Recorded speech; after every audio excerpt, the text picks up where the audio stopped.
Doing a throw, going to the end zone, touchdown, Crocker. Pick off by Xavier Howard.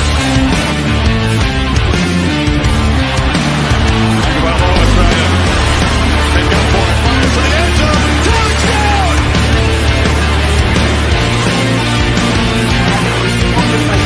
That's hard work.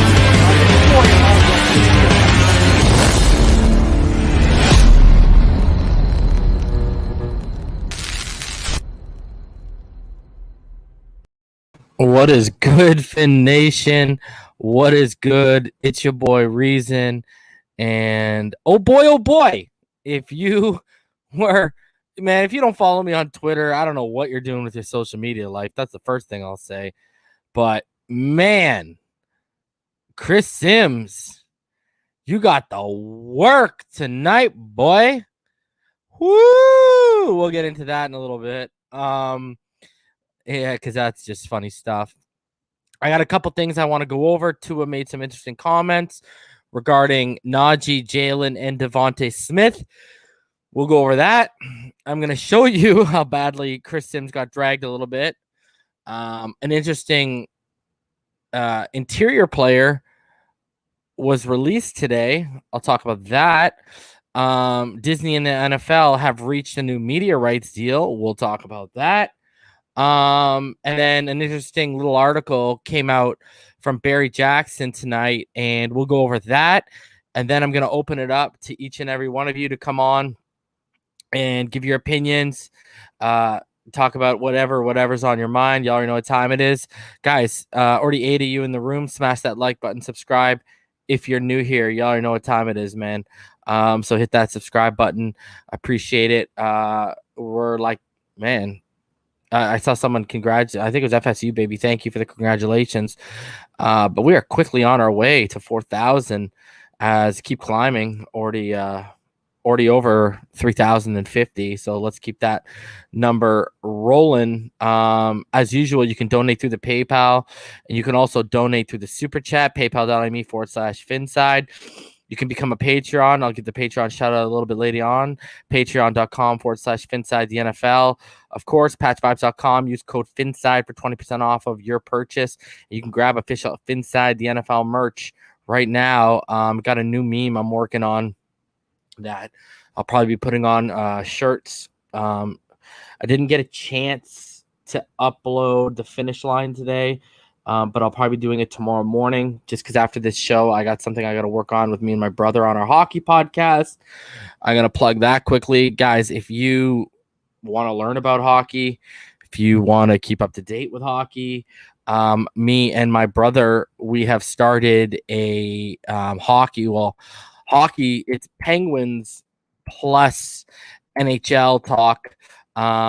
And if you are, interested, like I said, in learning, we're going to be dropping our first film analysis video. That's actually what I got to work on once I'm finished with this stream. If you're interested in hockey, my brother is, I know everyone, thinks me, Ball Game, and EM are super knowledgeable in terms of football. But my brother, when it comes to hockey, I mean, I know my stuff, but my brother is an absolute legend in terms of his knowledge is so vast and it's ridiculous. If you have a chance, guys, go. YouTube's been messing with us. We should be at about 40. So we got up to about 40 subscribers and they dropped us down to 18. So it's been crazy, man. They've been taking views away. Our first episode was over 300 videos and then it got dropped down to 250. But anyways, Pens and Pucks, go give that a follow if you can. Go show some love. Go subscribe. We're doing another podcast episode tomorrow. And like I said, we're doing a film analysis thing tonight. And the film analysis will either come out tomorrow morning or Sunday, depending on how everything goes. But go show some love, man. On multiple platforms. Also, another thing, I will have an announcement. Your boy is going to be doing some college football writing in terms of I'm going to be writing articles for college football. Me and the homie Jeremy Klump, he asked me to come on board with something, so I'll make an announcement when it's official. So yeah, your boy will be getting into the article game soon too. So be on the lookout for that. That'll be coming real soon. You already know what it is. All right, so let's get it rolling. Let's hop into stuff here. Oh, first thing I want to say, I need everyone in the comments right now. I know there's 112 where the players dwell of you in the room right now. The homie EM is going through a personal loss right now. He's going through it. He's in a funk. It's a rough time for him right now. So I need everyone in the comment section right now to show love and positivity towards the homie EM. Just show him you're here for him. Obviously he's my brother, but he's part of this family, so we're all family. So I need y'all to send positive energy, positive vibes, and all the love you can in the comment section right now. And EM, I love you, brother. I'm sending you nothing but prayers, hope. I'm sending you positive energy, and I'm just sending you. I know you're sad right now. I know you're going through it, but I want to shower you with as much happiness as the universe can put upon you, man. So I hope you're doing well, man. And, I know we're going to talk, but, man, I hope you're good. Love you, brother. Appreciate you, man. Chin up, bro. I know it's tough right now, but you're going to get through it, bro. All of, our subscribers and our fans are here for you, but also, I'm there for you, brother. So anytime of the day, you know what I mean? Any time of the night, I'm here for you, my friend. So, yeah, everyone just show him as much love as you can, man. So, he needs it right now. He deserves it too. So shout out to the homie. Yeah, man. Love you, homie. All right. So let's hop into it right now. Let's start off with a little interesting release. Because I know we've talked about Lindsley. We also know he's probably going to break the bank. Well, the Texans are at it again as the Texans released starting center Nick Martin, which saves them about $62 million against the cap. And then it goes on to show you here that, when you talk about consistency, 62 out of a possible 64 games in his career played. That's the consistency we like to do, especially for a team like us who are constantly dealing with the injury bug, whether it's, in the receiving core, in the backfield, or on the offensive line. It's a consistent thing for us. You know what I mean? So, his strong suit is obviously in the pass blocking game. He's not that great in the run blocking game, in run sets. So it's an interesting little release. Personally, Lindsley blows him out of the water. It's not even close. That's where my heart's still at. But, that's another name added to the market to keep an eye on for sure, right? And then continuing on with general NFL news, guys, the NFL and Disney have come to an agreement. I know there's rumors out there about the NFL looking for like $3.5 billion per year annually. Well, Disney and the NFL have reached a broad agreement on a new media rights deal. ESPN will keep Monday Night Football, and ABC will be added to the Super Bowl rotation for the first time since 2006, and the deal is expected to come in around $2.6 billion per year. And you know what that means, guys? The NFL salary cap is going to be going up drastically over the next couple of years, more than likely, because that's a lot of Skrilla that's added into the NFL pockets. So hopefully, that means that it's just gonna go up from here. So good God, hopefully it does. All right, let's keep it rolling here. Oh man, do I get into Chris Sims now or do I wait? That's the real question. Oh man. So you know what? Let's get into some more. Positive stuff before I put this guy on blast, because it's crazy. We're in episode 187. I'm about to kill this guy once again. So it is what it is. So let's keep it positive here. Let's keep it positive for 1 second, before we get into all that. So continuing on, guys, in terms of Tua Tagovailoa, he said some very, very interesting things, and let's go. So in terms of Najee Harris, this is what Tua Tagovailoa had to say regarding him. They said, we asked Tua, and this is Yahoo, guys. We asked Tua Tagovailoa about his former lead back's game. He said he's a well-rounded back. He's very athletic. He can run. He can make a man miss. He can power through someone. And then he's very good in the pass game, not just with his catching. I think that's overshadowed by his success with catches, and the runs is his blocking. I don't know. That was obviously a misquote because the grammar there is not right. Tagovailoa's most interesting comments, unprompted for what it's worth, came when he suggested that the duo might be a tandem again. He said he's going to be a fun guy to watch this upcoming season. Hopefully, we're on the same team. It's worth noting that Tagovailoa didn't say that last part for the other three Bama players we asked him about. Maybe that's just a coincidence, or maybe there's something to it. I mean, y'all can go back. There's a video, and I forget what the title of it is. Anyways, Tua's mother's in it. Pardon me, guys. And he calls, and she talks about Najee and basically says they're best friends. And Darth Vader says, hope you're doing well, man. Prayers up for EM. Y'all were there for me. Now let's be there for EM. Fins up forever. $4.99 donation. Appreciate you, homie, man. Yes, sir. Show him some love. You know, already know what it is. Anyways, back to this for a sec. So, you know, I'm just saying you can find the interview with Tua's mother, and he said, because Najee and Tua were roommates, right, at college, but Tua's mother also talks about how that's his best friend.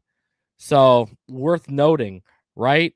All right. In terms of, he talked about the Smitty, Devontae Smith, and Jalen Waddle. He said both really good in space, very athletic. They can take the top off. For Smitty, he'll go up and get it. And with Waddle, he's universal. You can do anything with that guy. Put him at receiver, running back in the slot. He'll make something happen. I mean, guys, you know, I keep telling y'all, he is just so special. Wide receiver one all day, baby. Anyways, continuing on, he says, going back to my freshman year, the national championship game, he's talking about Smith here. Before the pass, he told me to give him the ball. So I trusted him, gave him the ball, and you see exactly what he did. And, you know, he said he has no concerns in terms of Smith's lack of size. He said, to me, film never lies. I think the entire world got to see this past year what kind of player that he really is. You give him the ball, he'll make something happen. I mean, they don't call him the Slim Reaper for no reason. I mean, he comes to kill. Oh, boy. I mean, those pretty big praise from Tua Tagovailoa. But I love what he said about Jalen Waddle, because y'all already know how I feel about the homie Jalen Waddle, man. I just think he's so freaking dynamic. You know what I mean? I just think he's so special. And I truly do believe that, you know, he is going to change the game, because, I mean, an interesting thing I want to show you guys here. When you talk about Waddle, you know, I keep telling y'all, man, look beyond the receiving position, right? First-year receivers, coaches love to use them in the return game on kick returns and punt returns. Well, I mean, just to put things in perspective here, if you go look, Jalen Waddle, all right, the FBS rank since 2018, he ranks number 1 in punt return yards with 733. He's first with 20-yard punt returns, 16, and he's first averaging 19.3 yards per punt return on a minimum of 30 returns or more. I mean, y'all saw the footage, the all-22 I attached to my rankings. If that didn't show you how dynamic he was, if y'all don't remember the return he had against LSU, which was crazy, you know, this should be showing you. This kid, I tell y'all, he's him and Rondell Moore, and I mean, Pitts, if you want to add in his size, are the most dynamic receivers in this class. But Rondell and Waddle are by far the most dangerous guys. Like, it's not even close. And I don't know if you saw Rondell Moore today. I'll show y'all here. Guys, Rondell Moore is absolutely bricked up. Like, it's It's outer worldly how jacked this guy is. Like, it's ridiculous. Let me see if I can bring them up here for you guys. I can. All right, let me bring this up for you so you can see exactly what I'm talking about. All right, so here's the thing. If you take a look at Rondell, just so you guys can see here, on his Instagram today. Okay, that's him, obviously, I mean, Jesus, like, good God. Look at this guy. This guy is bricked. I told y'all in my evaluation he's strong. People need to stop looking at just his height because he's super, super strong. He must, and you saw in some of the highlight reels I posted, like he just destroys people. I mean, this guy is bricked up. If we can come away with Penei Sewell, Jalen Waddle, and Rondell Moore in this draft, oh my God. Like, I'm sorry, but how are you going to defend us? How are you going to defend us? With added in Gesicki and Parker and Preston? How are you going to defend us, man? Damn, that man is bricked up. I don't know what else to say. Damn. You know what I mean? Like, good God. So, yeah, Irving donates $2. He said Jalen Waddle will make Jakeem Grant expendable. Hell, Rondell Moore will make him expendable. I mean, I'm ready to see some Rondell Moore workout videos. Never mind these Jakeem Grant videos we got to deal with every offseason. Rondell Moore is so special. The only reason I put him at number 5, I told y'all, is his height. But what did I preface it with? If this guy was even 5'10", 5'11", he would be my wide receiver 1 in this draft, probably. Him and Waddle will be right there. I'm telling y'all, I felt dirty putting him at 5, man. I really, really did. He's so freaking good, man. Guy's so special. And I'm not even worried about his injuries or anything like that, to be honest with you. Not in the slightest. All right, so let's go over Barry Jackson. So, and then we'll get into Chris Sims, you fucking clown. So, Barry Jackson dropped an article tonight, and there's a lot of interesting stuff in it.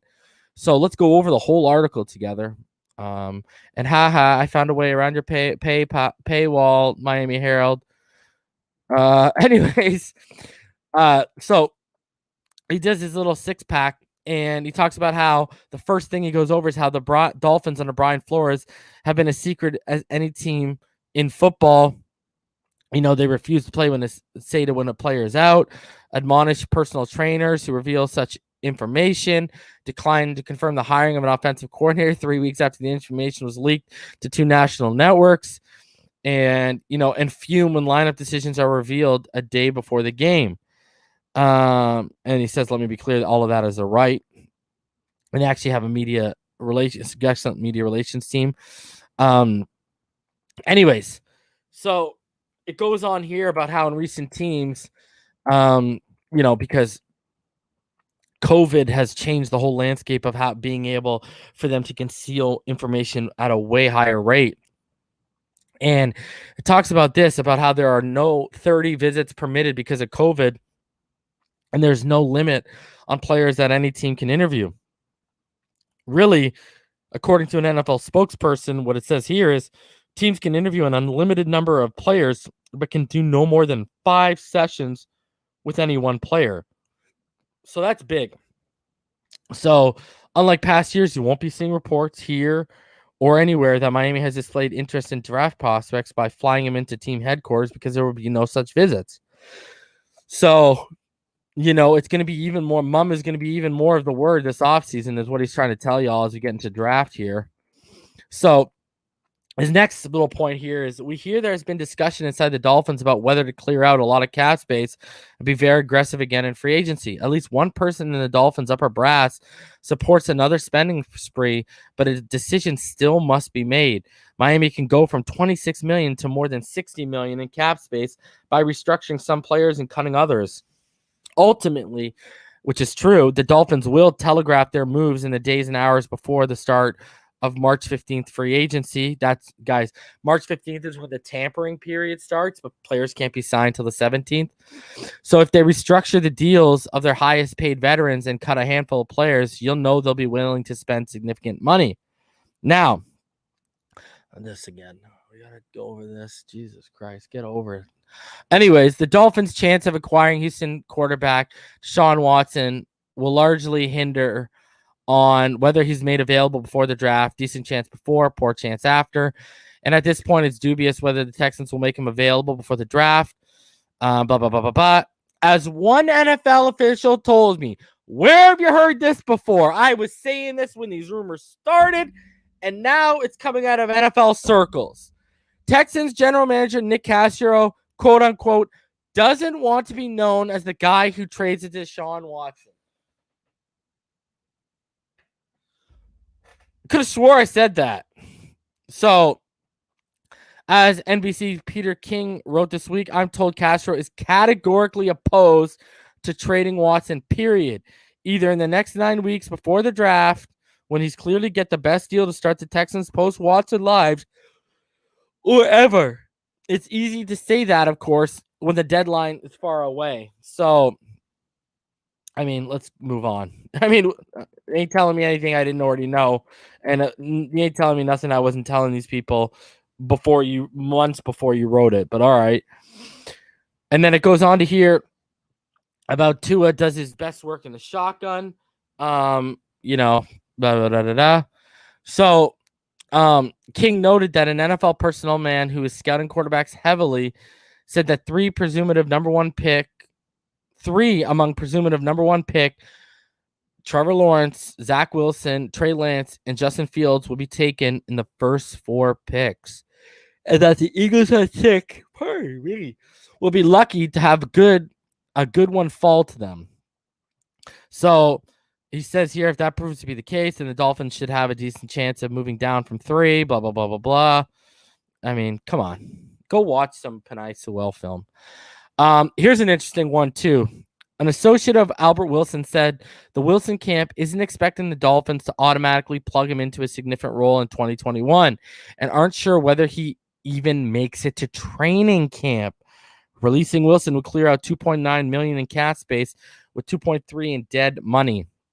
But $1 million of its $2.1 base is guaranteed, so his status with the team is tenuous. So here's a little interesting tidbit, too.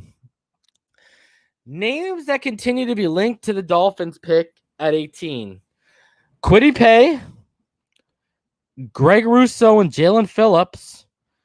JOK, Jeremiah Uwaso Koromo. Sorry, my bad. Alabama running back Najee Harris and Kadarius Toney. Wow, that's high at 18. Who's lying to you?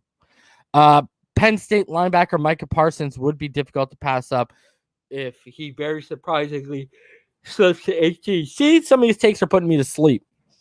Matt Miller, we won't get into his past, now appearing regularly on ESPN, opts for Paye in his latest mock draft, with this explanation being running back Najee Harris has been a popular pick at this spot in my previous mock drafts, but securing an edge rusher with speed to power traits head coach Brian Flores is too juicy to pass up. Kuiper has Miami selecting Owusu Koromo in his latest mock draft, explaining it this way, adding, I'm interested to see what Miami does in free agency. With a deep class of free agent receivers, it's possible this team could find its number 1 wideout there instead of using the number 3 pick on one. Okay, there you go. I mean, I don't think any of us want them to spend the number 3 pick on a receiver as much as we love some of the receivers in this draft. No, thank you.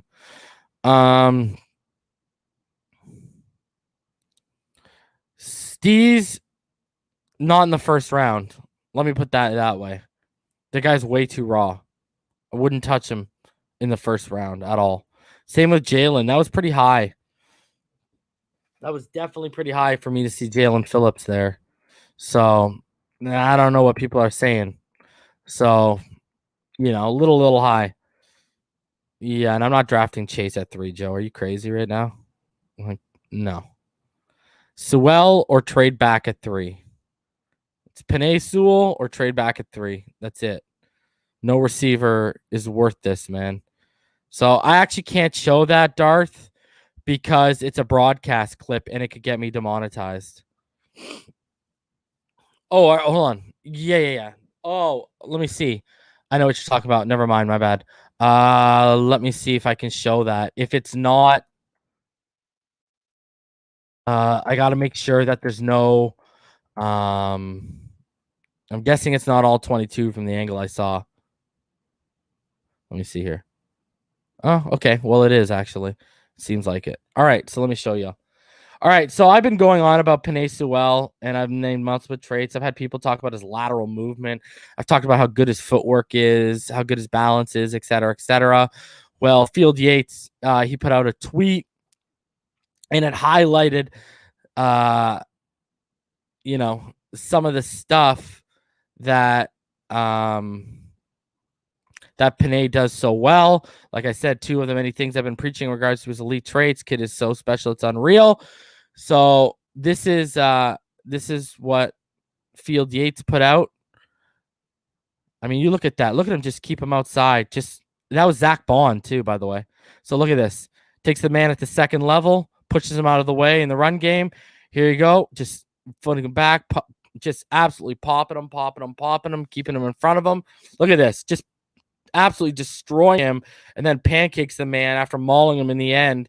Gotta love it, man. One more time. When you watch the footwork, look at that. Such good lateral movement. Look at those quick, short strides, side to side. Slides into his kick set so well. So good, man. Look at that. Oh, my God. Oh. Just great stuff. Look at this. Look at this. Just power, baby. Just absolute power. Penei Sewell or nothing, baby. All right. Penei Sewell or trading back. All right. Chris Sims. I'm coming for you again, bro. I'm coming for you again, bruh. And anyone, who's saying that? Anyone saying, yo, Slater is not better than Penei Sewell. Stop listening to Daniel Jeremiah. Like, Daniel Jeremiah was the same person who told y'all Drew Luck was the next Patrick Mahomes. Okay? So, and he's the only one pushing that narrative. And I know you ain't watched film because every scout I know says Sewell by a mile, all right? And you could even make the argument that Christian Darrisaw is better than Slater. That's a legitimate conversation, okay? And Darrisaw is not better than Penei Sewell. So miss me with coming in here with other people's takes, bro. Lazy. Oh, well, I heard Daniel Jeremiah said that, so it must be true. Nah, man. I keep telling y'all, these media analysts, y'all think they actually sit there and watch every snap of someone's career at the collegiate level? They don't have the time for that. They literally don't have the time for that. They watch 2 to 4 games, and then they also have interns helping them out. Like, this is fact. This is how it works. Like, stop. Okay? Unbelievable. Anyways, Chris Sims, you clown. It's time, baby. It's time. All right. So let's show y'all. So this guy, this absolute clown, decided, oh, well, I'm going to start pushing back on Dolphin fans today. Guys, I got this man so good. A, he couldn't respond to me. B, the homie Richmond Webb hit me up and called me. And we had to talk about that. We had some laughs. And I told Richmond, I said, yo, if Sewell is the pick, then why did we draft Jackson? I mean, Jackson's not protecting the blind side. I mean, where do we go? There's no playmaker worth the number 3 pick. Guys, start watching film. Stop reading mock drafts, simulators, and listening to people in the media. You know how wrong Mel Kiper is every year? Daniel Jeremiah is, if you go and actually look at his mocks, they're not very good when everything's said and done. Same thing with Matt Miller. Matt Miller is off a lot. And Matt Miller has literally taken money from people because he's said that he would do scouting sessions with them, made them pay, and then never ended up coming through with it. So you want to listen to those type of people? Hey, ignorance is bliss. Go live in it. That's you. Shit. And like Rome Gray says, I'll draft a first-round pick on the O-line every fucking year if they're worth it. And I'll do you one better. If you go from 2012 to 2016, and we all know how good the Dallas offensive line was, 3 of their 4 first-round picks, okay, because they only had one every year, were offensive linemen. All right? Seriously. Dude, I have Waddle as my wide receiver 1, and I wouldn't take him with number 3. And I've watched more film on him than probably everyone in the comment section right now, and I wouldn't take him at 3. And I called him the most dangerous player in this draft. I wouldn't take him at 3. Like, that's what I'm sitting here and saying. People got to start recognizing, listen, EM and I talk about all the time. When you have a top 5 pick, it's all about maximizing the value, whether it's the player you're taking or trading back because you deem there's no one worth that can maximize that pick. For what we need, Penei Sewell is the only maximum value player at that pick. Okay? And actually, you know what? I want to do something even better before we get into Chris Sims. Because everyone knows I had an issue yesterday with a former mod here who got the ban hammer, okay, because he came in here with, oh, well, Bucky Brooks said he could run routes, so he must run routes. Lazy, man. Listen, whether it's on Twitter, whether it's on YouTube, there's 3 things I'll ban you for, okay? You don't put in the research, you don't put in the time, you don't put in the work. I don't want to hear your excuse why. But then you read other people's work, whether it's scouting profiles, whether it's their film sessions, whether it's their mock drafts, and then you use that to formulate your opinion and come in here and start arguing with people who do the work. Now, if you do the work on Twitter, on here, I've disagreed with people, but we've had progressive, strong conversations. No toxicity, no insults, but I got to know you do the work.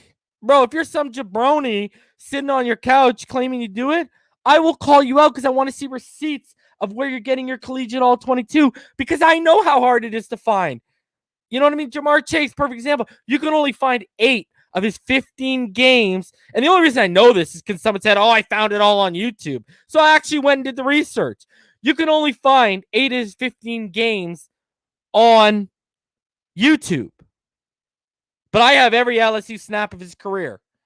And I've watched every LSU snap of his career. So miss me with that. Okay? Anyways, let's get into Jamar Chase. Because then the guy's defense was, oh, well, Bucky's a former DB. Da-da-da-da-da-da. Or whatever he said, man. Like that matters, man. I mean, we're going to talk about Chris Sims, who's a former what? You know what I mean?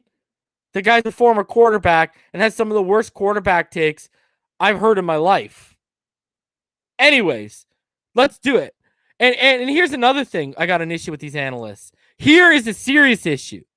Here's why you also shouldn't listen to these people. Dude, I do a better job in the sense of I'll give you my evaluation and then I'll support it with visual evidence or show you why. Buddy, they don't even do that. They will just give you their opinion and play some highlight reel in the background and won't break down the plays for you.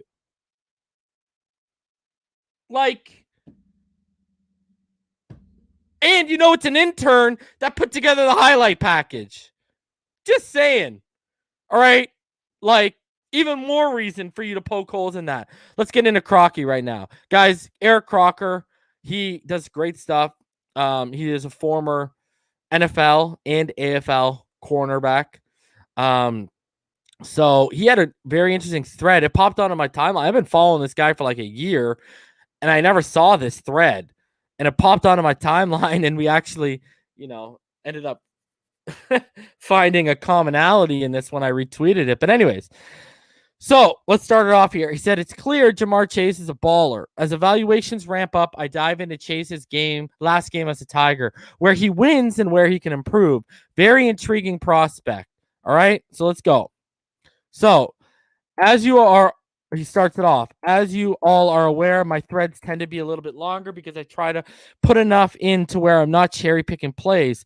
Also, I prefer not to bounce around to different games. Just like when you saw the package I put together for Ja'Marr Chase in my evaluation, there was a ton of good there, but I put in the examples of him struggling with press because people for some reason don't believe this. Anyways, says here, one thing that didn't always pop was that quick twitch. The ability to really explode out of breaks or on top of routes. Little stutter and hands off the line of scrimmage. Small detail, but the key cornerback in a chase. No pun intended. That was good to see early on. All right. Next little clip here he goes into. So now, didn't waste time at the line of scrimmage. I think him getting just a half a step on the cornerback is solid because he's so good at the catch point, which I keep telling you, he's elite at the catch point. He might be faster than I think because he's cruising, and the CB looks like he's working hard to keep up. The CB is typically A.J. Terrell. I can't see the number right now, so I can't tell you if it is A.J. Terrell on him there. Anyways, gets into it here. Pass breakup by A.J. Terrell. One thing that jumped out over and over in this first half is just how physical Terrell and others were with Chase at the line of scrimmage. I think he can do a little more to put CBs in a panic at the line of scrimmage. Too comfortable getting hands on. Sudden enough? Not sure yet. Chase isn't a big guy. Listed as 6'1". I've already showed y'all proof. He's probably going to come in at more 5'11". Not small. I'm not sure if he invites the contact at the line of scrimmage or he just struggles to avoid contact. I know he plays through contact well as he does here for the catch. It's just not ideal. Let's keep it rolling. Hey, this is more than Bucky Brooks will ever do for y'all, but all right. Again, Terrell at the line of scrimmage being physical with Chase and then getting the pass breakup. Typically, guys are more willing to be physical with you at the line if they aren't worried about you as a vertical threat. And I've said he can stack pretty well, which if you know what stacking means, that only happens on vertical routes. So, or they are just thinking he can't get off press. People. Anyways, here, the corner plays catch technique. Hands on. It happened a lot. In the Alabama game, too, against Diggs, which I pointed out, and Surtain, both games he ended up with a ton of yards, so he definitely wins. Just something I've noticed. See, that's why you can't look at the stat line. You're going to look at the stat line and be like, oh, he's amazing. He blew them up. You got to watch him at work to decipher what he was doing right and what he was doing wrong. Just like in this game. He put the work on A.J. Terrell, but look at all the stuff we're pointing out here. Lack of twitch quickiness, I'm assuming. Or just hasn't developed releases. Catch was a true sophomore, not playing the season. We don't get to see if he improved in that area. And obviously, he can't apply what he's learned this year. Anyways, RPO, which LSU runs a lot, saw it a bunch versus Florida as well. Again, struggles to get off Terrell's press. And then boom, touchdown. So he can win vertically, which I've said. Clearly, didn't quite stack Terrell, but nice chicken wing at the top of the route to create that separation. Touchdown. Chase is great at the catch point downfield. Again, I said he's elite at the catch point. So we're lining up so far, me and Croc. Terrell getting physical with them. Chase kind of runs into it. I'd like for him to give a little something to the CB more to get the cornerback more uncomfortable. Different stem, attack blind spot, and then break inside. I told y'all he doesn't stem that well. Something that'll help free himself up on those intermediate routes. Too much hands. And everyone talks about how good his hands are. Now he's getting caught too handsy. Good here. RPO action. Gets inside right now on the slant. That looked a little different. Ran that with good speed. Terrell helped him though by opening the gate right away. Right? Like if you watch, he gave him the inside right away when he turned his body. If you watch Terrell on the replay here, look, he's going to turn his body inside and give the inside, right? See? And you gave the inside right away. So that was kind of on Terrell a little bit too, right? Anyways, so slot fade. If I had to guess, I assume at the next level he'll work more from the slot. I talked about how good he is at the catch point. Plays strong and attacks in balls as good as anyone. Not bad coverage by Terrell. Better play by Chase. Strong play. Yeah, he's not wrong. You know what I mean? He fought through it, got down there, and boom. Here you go. Would like to see more short area quickness here. Again, inability to get off press. How many of times has he shown you all already? And this is a game where everyone says he torched Terrell. Just saying. Next one. Looks like Terrell has some help over the top, so he's able to be even more aggressive with Chase. There's the over the top help, right? And Chase just gets washed out of bounds. I was thinking to myself, maybe he's clearing something out, but he's the only receiver to that side, though. Look at washed right out of the play. Look at that. Washed right out of the play because Terrell's comfortable with being physical and he knows he's got help over the top if he gets beat. Again, touchdown. Terrell gets hands on, but another good job by Chase playing through contact. Great catch, Great catch. He's good at the catch point. I keep telling you, he's elite at the catch point. There's no doubt about that. So, again, here's a little close-up. I don't think it's ideal to have him win this way. You'd like it to be something where it's like, yeah, I can beat you with strength too. But he has all the tools. Just have to work it more. Anyways, back to the thread. 2 more clips. Here. He said you would think with him having a big first half and winning vertically a couple times, Terrell would respect him vertically more. But this tells me Terrell is still not in panic. Good release off the line. Just got to threaten Terrell a tad bit more to get him going upfield. And this is a game where we put up numbers. Here you go. Another slot fade from the left side this time. CB gets hands on. This was an extremely active first half. At some point, I'll post part 2, which will be the second half. So he says, I mentioned how I was struggling with this evaluation. I see the talent. I told you I was struggling with 3 or 4. I see the talent, the big playability. Can he win like this in the NFL? Of course. But he has to add more at the line of scrimmage. Has to add more while running routes because he's talking about stemming earlier. I keep telling y'all. Play strong. Would like to see him consistently play quicker and faster. So I keep telling y'all, stop buying the Kool-Aid on this kid. All right. I mean, this is what it is. I keep telling y'all, stop buying the Kool-Aid. He's got to do work. He obviously flashed, but he's got a lot of work to do, man, to be this prospect that everyone's trying to lock him down as. It's kind of crazy. You know what I mean? Like, I just don't get it. So I'm not buying that Kool-Aid, as y'all already know, man. So anyways, I had to show y'all that. It is what it is. Now, back to the jabroni. You thought I was going to let you out of this, didn't you, Chris? Not today, Junior. Chris Sims, you absolute clown. And after this, I'll drop the link. You absolute clown. All right? This guy's out here dissing Dolphins fans, calling them names and insulting them. I was taking a nap. I put my daughter down. I was like, yo, I'm tired. I'm going to lie down. I wake up and I got multiple people in this thread saying, yo, Reason's about to come get this guy. Yo, Reason, come get this guy. It's like everyone was calling for the knight to ride in on his steed and slay the dragon. And your boy did exactly that. So let's go in on this guy. I'll show y'all. I was just giving him the absolute fucking work. So if you go back here, okay, look at he calls someone stupid. All right. Like They said, yeah, man, you're always right, and showed this top 40, which was just, I mean, like, let's bring it up. Buddy, this guy's got Josh Rosen above Tannehill, Manning, Fitzpatrick. I mean, what are you talking about, bro? I wouldn't even put him in front of RG3, Drew Lock, or Dwayne Haskins, because Dwayne Haskins in the first 16 games is statistically better than what Josh Allen was in his first. Okay? Like, absolutely I wouldn't even put him in front of Tyrod Taylor. So, someone clowns him on that. So he calls him, it was 3 years ago and spot on. You're stupid. So I said, you had Cam over Murray, Cousins, and Brady with Tua at 40 this year since you want to get recent.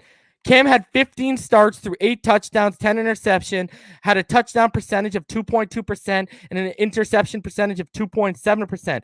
Tua had 9 starts, okay? He had 11 touchdowns, 5 interceptions, and had a TD percentage of 3.7%, which is a better percent than Sims himself has ever put up in a career year, and an interception percentage of 1.7%. And I said, a broken clock is right more times a day than you. Then this guy continued on, and I corrected myself. I said, I meant Rosen. I said, I said, this man had Rosen ahead of Tannehill, Fitzpatrick, and Eli Manning and called it spot on, LMAO, like absolutely terrible. Then he goes off and he says to this guy, why does this guy even talk football? His takes are always terrible. I am right so much it's scary. You're horrible. I had to hit him with the meme. Like, who are you to be that arrogant when we can sit here and disprove how wrong you were? You had Cam as a number 10 quarterback on your list heading in. What are you right about? So then this guy, okay, someone says to him, what a sorry act of professionalism. You know what his response is? Go cry to mommy with crying emojis. So I had to hit him with that. Says the guy who probably cried to daddy after his 2006 season, where he threw for 585 yards, 1 touchdowns, and 7 interceptions in 3 games played. I'd rather listen to a current JUCO quarterback's take on NFL quarterbacks than you. And I saw the Puerto Rican retard, Pete, trying to hop in and white knight for Chris Sims. Yo, Pete, no one respects you in this community. You know, honestly, bro, you should just go hide in a hole somewhere for the rest of your life. No one likes you. No one respects you. You define what a joke is. All right, literally. You have some of the worst takes anyone's ever heard, and you try to take my takes, say my takes are bad, when I'll go over it. I called 2 at 5. I called Jackson at 18. I called Noah at 30. I prepped this whole fan base for Benito Jones, Solomon Kinley, Robert Hunt, Curtis Weaver, all guys who were drafted. I called Raekwon at 56, who ended up making the Pro Football Writers of America all-rookie team. I got 8 out of their 10 draft picks right. The only ones I didn't get right was the long snapper Blake Ferguson and the 7th rounder Malcolm Perry. 8 out of 10.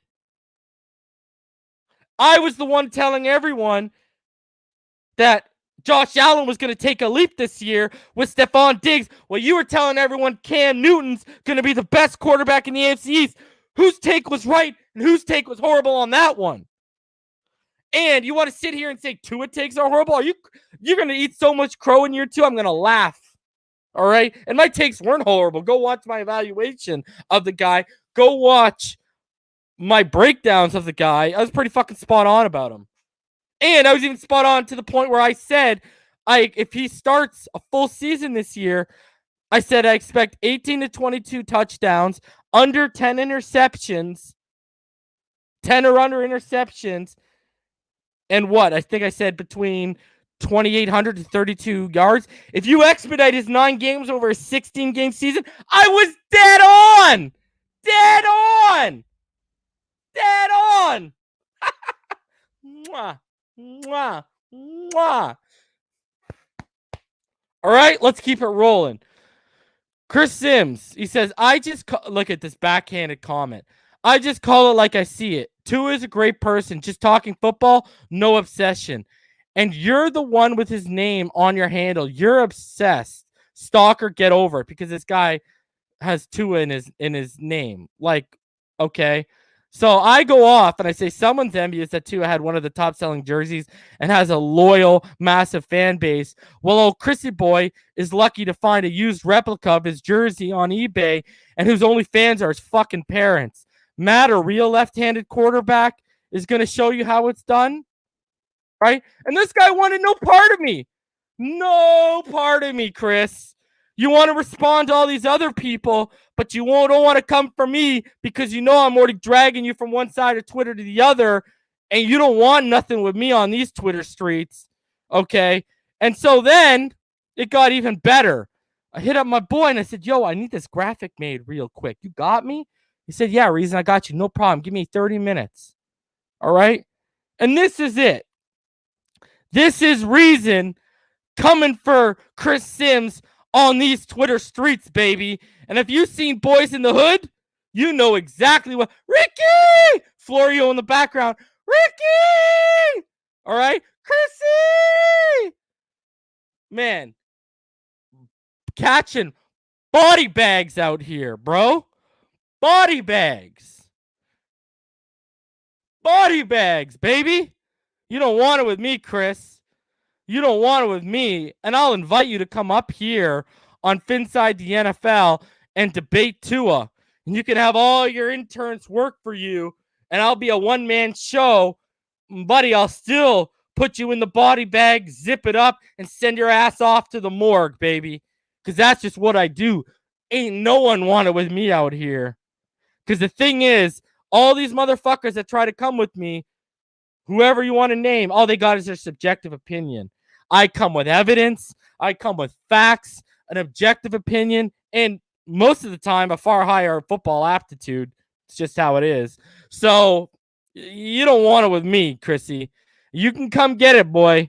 You can come get the work any day of the week. I will open it up. What do you want? 1 hour? 3 hours? You want a whole weekend? 2 days? We can go for 48 hours live, baby.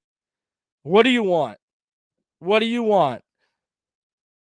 Ricky! Chrissy! Bro, I got you, bro. I got you. Zip it up. Zip it up. Talk about that body bag, baby. Zip it up, baby.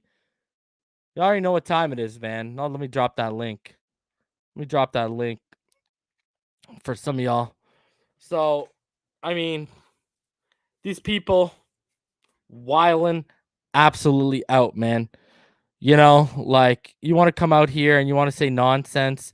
This guy has the audacity to call Tua Tagovailoa not a natural thrower of the football when his interception percentage was 1.7. I've showed the charts of his deep accuracy. I've showed them. I've showed the charts of him compared to Luck and all these rookie quarterbacks in their first season. Tua's better. And he did it without a football body. He did it with a rehab body. I'm just saying. I mean, technically, Raging Dolphins Maniac, I'm paid to flap my lips, but I mean, I know what I'm talking about. That's the difference between me and him. You already know what it is. So, Barney getting excited about cheerleaders in the chat. Gotta love it. You have to love it, man. So, I mean, that's where I'm at with Chris Sims. I mean, absolute clown. Well, I mean, what else do you say? Absolute clown. Like, it's ridiculous that people want to talk this shit and then they can't back it up with nothing. So, I mean, I don't know. And I saw people tagging NBC Sports, I guess, trying to get in trouble as execs. I ain't gonna tag no one. I'm just gonna drag you. I don't need your company to come in and say, oh, you know, quiet down, Chris. You shouldn't be saying that kind of stuff. I will say, though, I was shocked that he was attacking fans. I thought he was going to defend himself, but, like, you know, professionally. And so he basically took it to, like, troll levels. And, yeah, that's not going to fly. And guess what? I'm not going to sit here and let you bash Dolphin fans. Not going to happen. Damien, how you doing tonight, brother? Fans up, brother. Fans up. How's it going? Oh, bro, you already know what time it is, man. Yeah, man. Glad you brought the truth to those clowns, man. Bro, tired of it, man. It's sickening, man. That this constantly has to keep coming up because people just gotta spread the hate about the Dolphins. If it isn't about our quarterback, then it's about it's in our fan base. It's depressing, man. Bro, it's like I had him in a exploding ring match, and I threw him into the ropes, and it blew his ass up, bro. Yeah, I like that one. You know what I mean, Yeah. bro? Oh yeah, I got you. Or hey, what do you want to talk about? A buried alive match where I threw him in the hole and threw the dirt on top of his ass? This guy, Chris Sims, I just don't get it. I mean, I understand, you're on network TV, so you're trying to come up with a hot take. I get that. But when it comes to the point of you spewing hatred, that's the point I don't get. Because he's spewing hatred against this guy, against Tua. Yeah, he even I don't know if you saw the interview, but he even implied yesterday that weapons aren't going to help the situation. Yeah. He's just spewing hate on his kid for no. I don't get the reason why. I don't get the reason why. This Tua is a humble kid. He checks all the boxes. He's humble. He's a Christian kid. Everything that you can possibly, it's nothing you can really say about this kid. Not saying about the religious thing, whether you Christian, Muslim, Buddhist, whatever, that doesn't matter. But you get what I'm saying. Like, yeah, what is it about him that you don't like? In his rookie year in 9 games, like, what is it can you possibly say? And just the spewing the hate, and then it hurts even more coming from this clown because you are a total. I'm not even going to say you're a bust because there wasn't no high expectations for you coming out of the University of Texas anyway. It was just on your dad's name. You had top elite talent. You had Roy Williams, a wide receiver. You had Cedric Benson. You had a top 25 defense back when the Big 12 played defense. And you couldn't even sniff a BCS bowl game. Every year you got trounced by Oklahoma. You even got trounced by Kansas State with Darren Sproles and L. Robertson at quarterback. You're trash, dude. You're absolute trash. And it's just sickening just hearing this clown constantly spew his hate about our Dolphins. Thank God we got you and people that can put him in his place. It's just sickening, man. You know what my issue is? It's like there's some vendetta at play. I mean, talk about bad takes. The guy put like Jared Stidham above Tua last year. Yeah. And how'd that work out? He put Jared Stidham, and it came out. What did it come out about? Patriots players was like, we know that's not the guy. This was in the off season, like going into the season. Patriots players came out and said that about Jared Stidham. And yet, apparently, this guy's so right that it's scary. This dude is horrible. At least with Colin Cowherd, I get it. I know he makes terrible. I get it. He's never played, so you know what? I get it with him. But Chris Sims is the worst. Like, did you see Cowherd's mock draft? Him and with Jeremiah? It was brutal. I actually meant to respond to the tweet because I think the Herd put it out and they said who was right, and I actually forgot to put it out. I think it's saved, but I was gonna say neither. Because it was bad, bro. Horrible. It was like watching Dumb and Dumber. Jesus. Yeah, the second one, not even the first one that makes you laugh, bro. The prequel without even Jim Carrey in it. Like, Jesus. Oh, yeah. With the yeah. Oh, my God. What's up, Mike? What's up, Jeff? How you boys doing tonight? What up? What up? What's up, guys? This guy, bro. This freaking guy, man. I just... The only reason he's employed by NBC Sports is to be controversial against Mike Florio. Like,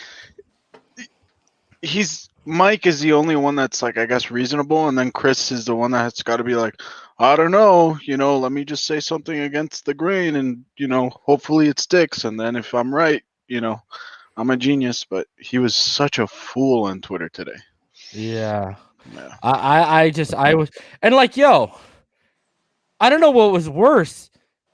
the way this guy is spelling like your with like you are or his football career, bro. I was like, dude, this guy's even a bust with his grammar. Like, what the hell don't you bust out on? And if you guys don't, what's funny is when Richmond Webb Richmond Webb called me after I was dragging this guy and like just laughing about it. We were talking, and I told Richmond, I said, "Yo, wait till you see the Boys in the Hood meme I got coming for this guy." And hold on, saying. What does that mean? What are you talking about, Green Thumb? He getting paid, all y'all except Reason ain't. Oh, okay, well, yeah, I'm getting paid, so yeah, that's cool. I don't get it. No, he's basically saying, Chris is getting paid. All y'all that are talking shit about Chris aren't, but Reason is too. Well, I mean, to respond to that, on behalf of us Dolphin fans, we all, have aspects of how we're making a living. We're just responding as fans. I mean, I don't understand what the point is getting so sensitive about. Is what we're not supposed to voice our opinion? Damn, we're Dolphin fans. Yeah. Why not? Like, God. Chris Sims, the last person I'd be white knighting for. Let me put it that way. Now, fuck, I lost my train of thought. Oh man.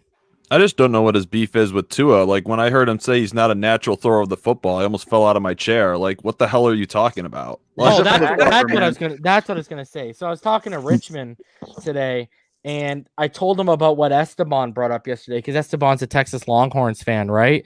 Mm-hmm. And if you guys remember, Chris Sims displaced Major Applewhite, right? Mm-hmm. And I'm not being the grammar police at all, by the way, people. It's the fact that it's one thing to misspell it's another thing to spell it like you're 15 years old with a U and an R. Yeah, okay? Sex talk. All right. Like it's one thing if it's supposed to be YOU_RE and you do the YOUR. I'm not gonna say a word, but if you're gonna go out here with your 16-year-old UR stuff, then yeah, I'm gonna say something. Anyways, me and Richmond were talking about it, and he heard the same thing that Esteban was saying. And Richmond even heard it from players that the only reason, first of all, none of the Texas players liked or were behind Chris Sims. They all thought they had a better chance with Major Applewhite because they were trying to compete with Oklahoma back then. And he heard from players, just like Esteban said, fans and players felt the same way. But Richmond heard specifically from players that a lot of people felt that his dad was behind that his dad played a role in him getting that top spot. Oh, yeah. Because Major Applewhite was clearly the better guy for that team. So definitely they were winning. And here's the thing. The guy busts out, and someone said to me, "Well, he had a horrific injury." Okay. Tua had more traumatic and horrific injury, and this guy's not cutting him any slack. Tua had the Bo Jackson injury that literally ended Bo Jackson's career. Yeah, the only thing is he didn't sever the vein. The blood flow. Yeah. That's the only difference. But anyways, that's because Bo didn't get it popped in right away like Tua didn't get it put back into place, right? And he kept playing on it. Anyways, and here's another thing. He busts out of the NFL. Buddy, Dan Orlovsky was better than he was. All right, let's start there. So if people want to say Dan Orlovsky was Dan was average, he wasn't a bust. That's the difference between the two of them. Anyways, here's the thing. He busts out. His dad is working for who? CBS. In the media. Who do you think probably pulled strings behind the scenes for his son to get a job outside the NFL? Oh, of course. This guy's living off his daddy's teat, bro. And he's out here telling people, go cry to your mommy. Buddy, you're the last person that should be telling people to go cry to their parents, okay? It's unreal, man. Like, the audacity of this fucking guy. And I've said it before. You look at him on TV. Buddy, the guy wears more makeup and foundation than any woman I've met in my life, okay? So I don't know whether it's because he looks like Skeletor in real life or whatever, but, bro, you need to slow your roll, man. I mean, he's not even that old. Like, you see guys like Skip Bayless do it, but it's because they're like 80. They look like the Crypt Keeper. What's his excuse? Like, why the hell you need to work that much?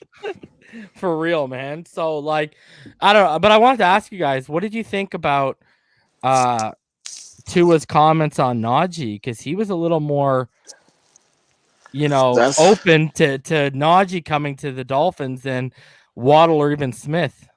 I thought I read on a That's report love, there, not to brother. cut anybody off. I forgot where I found it. I thought it said like it might have been Najee's mom or somebody's mom saying that everywhere Tua went, Najee was there. That was Tua's. It was Tua's mom. Oh, Tua's mom. Yeah, because I just thought I remember reading that, and so it sounds like he has that connection there. And I know, like Pyro, not to throw Pyro there, but Pyro's probably doing a keg stand somewhere. But it just seems like it makes sense to me that Najee would be the one he pounds the table for. Although I'm sure he likes all of his receivers, but No, I agree with that. Yeah. What do you think?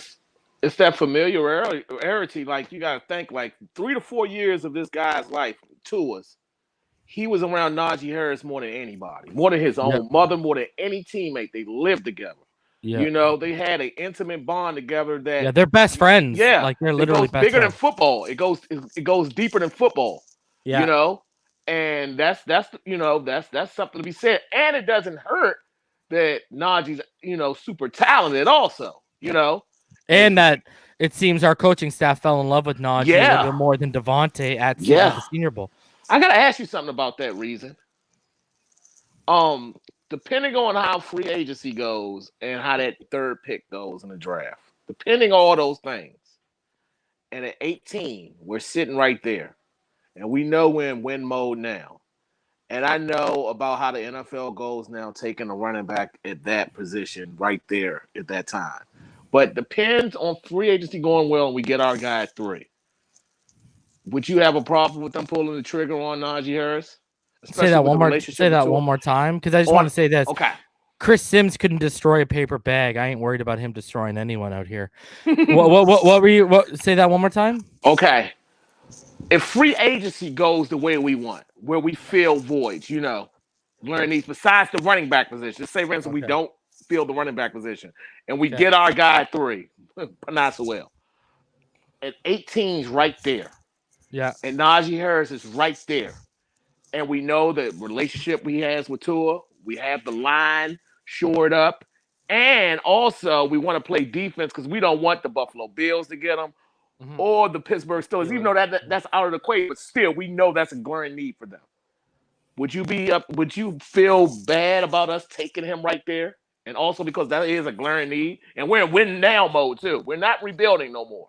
See, I think the reason why he wants to see him on the team the most too is because we all know the running game and the passing game go hand in hand, and I think he realizes Najee's going to benefit him more as a passer right now than one of these receivers in terms of security blanket too.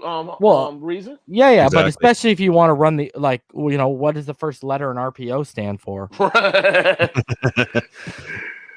And we want to, and the word is, besides the split sets and all that kind of stuff. And obviously we were one of the top teams in terms of running 12-man personnel this year.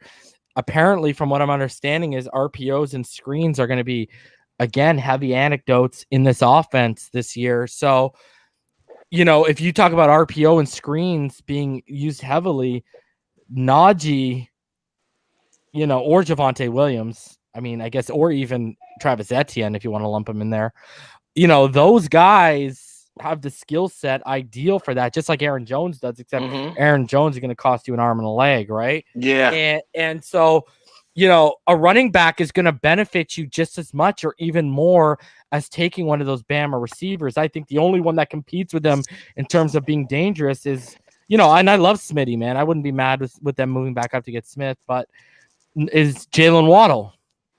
Right, because he's going to be able to. You can put him in the slot. You could put him on the boundary. You could even line him up in the backfield. And then when Tua is not on the field and the defense isn't on the field, Waddle can be on the field again in punt return and kick return situations. So the usage of him and the versatility of how you can use him, makes him dangerous. But in terms of Najee at 18. It's a little rich for me, but again, I've said this before. It's rich for me, but I would understand why they did it. Right. And we would also get the 5th-year option too, which is a nice little bonus. Get him a 5th-year option, franchise tag him, and then his career. You know what I mean? You can do it. Keep him while he's in his prime, and then we can get rid of him. This is this is why I've been saying this. Draft Penei at 3, use the 18th, move back into the top 10, go get one of your receivers. then use the 36th and other capital, try to move into the early 20s ahead of Pittsburgh because Buffalo's behind Pittsburgh, and then go get Najee. Worst case, we could try with the Saints because, I mean, let's be honest, they're bleeding capital too. They're like the 2 picks ahead of the Bills. Yeah. So worst case, if we're feeling, gutsy, that might not cost too much to move up either. Yeah, Let's be honest, they need to sell their whole team basically. I'd actually add to that and say if we can get, a realistic Philadelphia trade to move back to 6, or even the Panthers, as to me, they're probably the most likely to trade up to 3. I mean, if we can grab Devontae I wouldn't have an issue drafting Smitty at 6 if we trade down with Philly, because at the end of the day, we're getting a first-round pick back, most likely. They'd probably do like 6, trade a 6 for 3, and then you talking about the Eagles? Yeah, sorry, Eagles. Jesus Christ. But yeah, they'd most likely give us 6 and then a first-round pick next year. So, but I don't think you're going to get a first from a team only moving up 3 spots. Yeah. Best case, you get 2. Or a second. If you go look at when I believe it was Chicago and I think it was the Panthers. Yeah, when the Panthers who the pick was 2 seconds. Yeah. They swapped picks and then they got 2 seconds and like a third or a fourth. I would I take believe that. the Colts did a similar trade with the Jets too, or the Jets with the Colts. I mean, yeah, 6 to like I 3. could see us getting like swapping picks and then 2 seconds and 2/3. You know what I mean? And you know what? I'd be happy with that. Here's my thing. The Eagles ain't got 2 seconds. No, talking about future capital too, right? Like not just this year. Okay. Yeah, plus it'd be high. It'd be almost like a late first, almost. My thing with this too is, okay, I could make the argument here that Tua and even Herbert, who was my QB4 last year, as you talk about Herbert and physical traits, and like my evaluation said, when his mechanics are consistent, he makes throws that are sight to behold. And then Tua, I mean, I don't even got to go deep enough into that, but they were far. I think Zach Wilson's going to be the second guy off the board at number 2. I've been saying that for months. I'll stand by that. They're better prospects than what Justin Fields, Trey Lance, and Mac Jones were. And last year, quarterback needy teams were there and at 5 and 6, and they were both inclined to just let the board fall to them. And the problem why the Dolphins might not get blown away, I've said this before, with an offer is because everyone knows they're not taking a quarterback. Atlanta's the team you got to worry about taking a quarterback as a successor for Matt Ryan. So Atlanta would be the one you would have to pay off. And then here's the thing. What if Atlanta doesn't take a quarterback? Mm-hmm. You continue to sit back because the Cincinnati Bengals are at 5 and they're not taking a quarterback. So this is what I'm sitting here saying. Why, last year, better prospects technically coming out, they sat and they let the board fall to them at 5 and 6. Why all of a sudden are people trading the farm to move up for Justin Fields, who's not the same prospect? Yeah, it's the only way it can happen, because I agree 100% with you, reason. We're also in a COVID year again, where all they got are their pro days. They can't fly them in and personally work them out. It's going to be tough. The only way it could happen, because I agree with you 100%. The only way it could happen if, on that pro day, if a team, but probably the only team I could see that might be desperate because they how active they are in trying to get Deshaun Watson or quarterback in general are the Panthers. Yep. So them falling in love, because I agree that the Jets would be crazy if they don't take Wilson at 2. So then you're going to have to look at them knowing that Atlanta might take a quarterback. It's on their pro day, them falling in love with Lance or Fields. And I'd take Lance over. I would take Lance. I think Lance in the right situation is going to be the best quarterback. Way more physical tools. Dude, that guy's only been playing the position, I think, for like 2 years.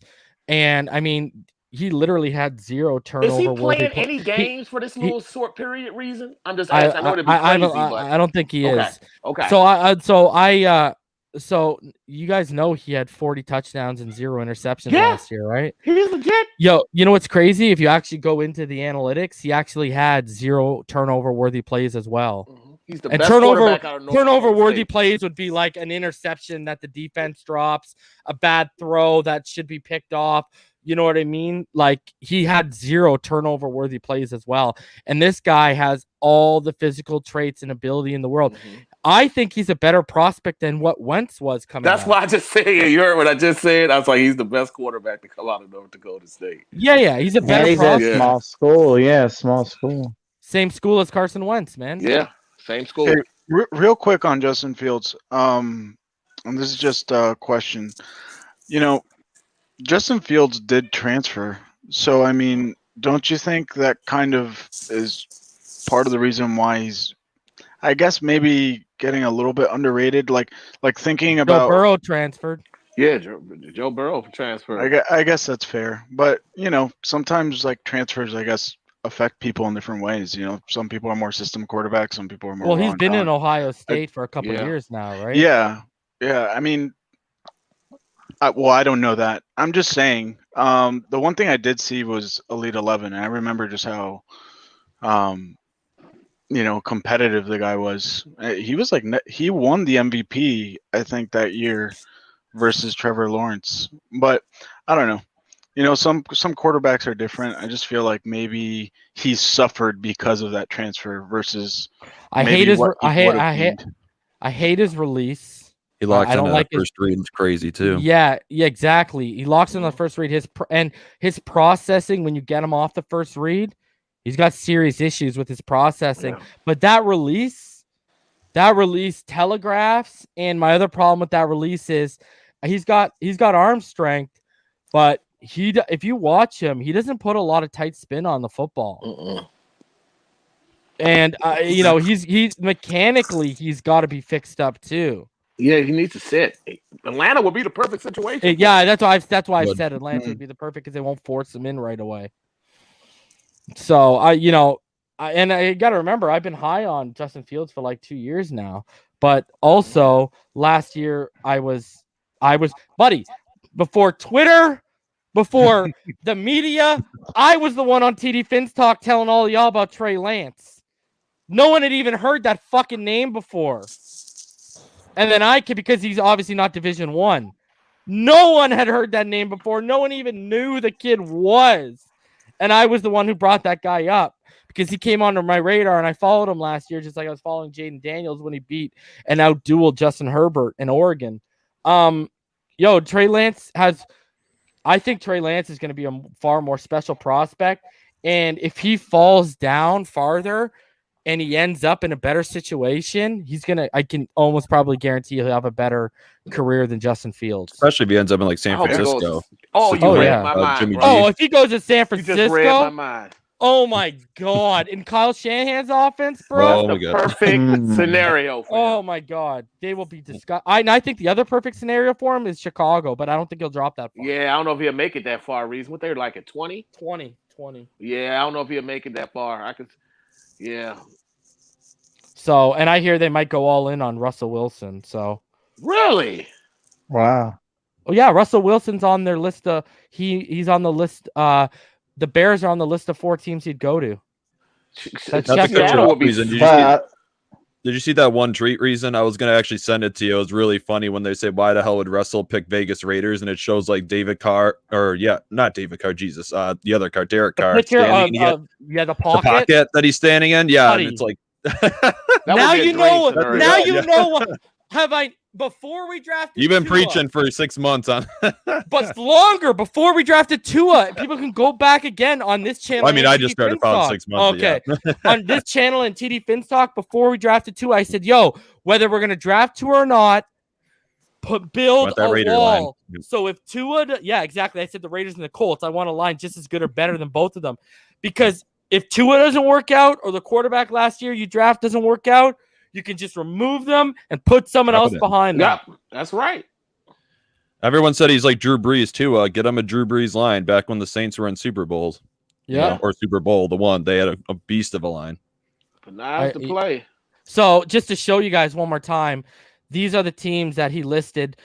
It's crazy if you read this tweet. It's kind of contradictory if you actually read it. Like, look at Russell Wilson has told the Seahawks he wants to play in Seattle, but if a trade were to be considered, he gave them a list of teams, bro, through his agent. That's So like the telling your wife you want to cheat on her, but list 4 girls you'd sleep with. Yeah. You know what I mean? So the Cowboys, the Saints, the Raiders, and the Bears. Now, the Bears, Saints would have to clear cap. The Raiders could do it. This would mean Dak is out. And I think, if all the power to them. I saw like a trade scenario today where it's like 2 first-round draft picks, a second-round pick, Khalil Mack, and someone else, like another stud. And I was like, yo, you guys would be crazy to do that for a 32-year-old. Are you nuts? Yeah, it wouldn't make sense. And Seattle's going to do it because they have no draft capital. They have nothing to build on. If they get rid of Russell Wilson, they're dead in the water. They have nothing. They still have an incomplete defense. O-line is horrible. They have DK. They're going to lose Carson this year. They probably lose Lockett soon. They need draft capital. So I just don't see how they're going to get rid of Wilson. Andrew Williams says, hey, Reason and panel, y'all think we should draft a backup QB and potentially do like in New England when they trade away Jimmy G or a safe journeyman? Okay, so I had this discussion on Twitter like 2 days ago because someone was like, oh, we need a vet to is our developmental guy. And I said, okay, I get what you're saying in terms of developmental, but the problem is he's our franchise. So it's not developmental. It's developmental. You want to see growth, but it's not the same thing. I've been a fan of this guy. Again, you can go back. The receipts are out there almost like 2 years now because I watched him and I fell in love with him at Wake Forest. Jamie Newman. Okay, I was laughing when he crapped the bed at the Senior Bowl because I'm like, yo, all these people are going to think he's crap. And this guy's going to go late on day 3 and he's going to be an absolute steal. Okay, and here's my thing with Jamie Newman. If you dive into the you want to hit me with y'all something serious? If you hit into the analytics on Jamie Newman, not this year, last year, in Burrow's historic year, Jamie Newman analytically had a better deep ball on 20-plus yards or more. But everyone slept on it because the guy was at Wake Forest. Well, it sucks he never got to play in Georgia really either, didn't he? Buddy. Oh, my God. When he transferred there, ask Damien. That receiving core? Oh, my God. I was telling, with Pickens and stuff. Oh, my God. George Pickens, I was telling, yo, this man is going to light up the world. And then he opted out. I don't know. When he opted out, and they said, hey, guys who opted out, even if you're seniors, can come back a year. I thought he'd go back. Yeah, I don't know why he did. Like, I don't know who's instructing him. I just think that was bad career advice. Yeah, man. Because like he could have. He would have been, buddy. He would have been a day 2 pick. Oh, he would have been at worst a day 2 pick. Yeah, because people can fall in love with you, and you can go from a day 2 to a day 1 pick. I mean, look at Mac Jones. So yeah, I just don't. Dude, that Mac Jones nonsense is ridiculous. Like what's crazy? You know what's crazy? No. You know what's crazy? You know what's crazy, bro? We literally, I came up here and I talked about it and I said, yo, I talk about it on Twitter and I talk about it here. All Mac is doing is all Devontae is doing is boosting his draft stock because he needed it and Tua didn't.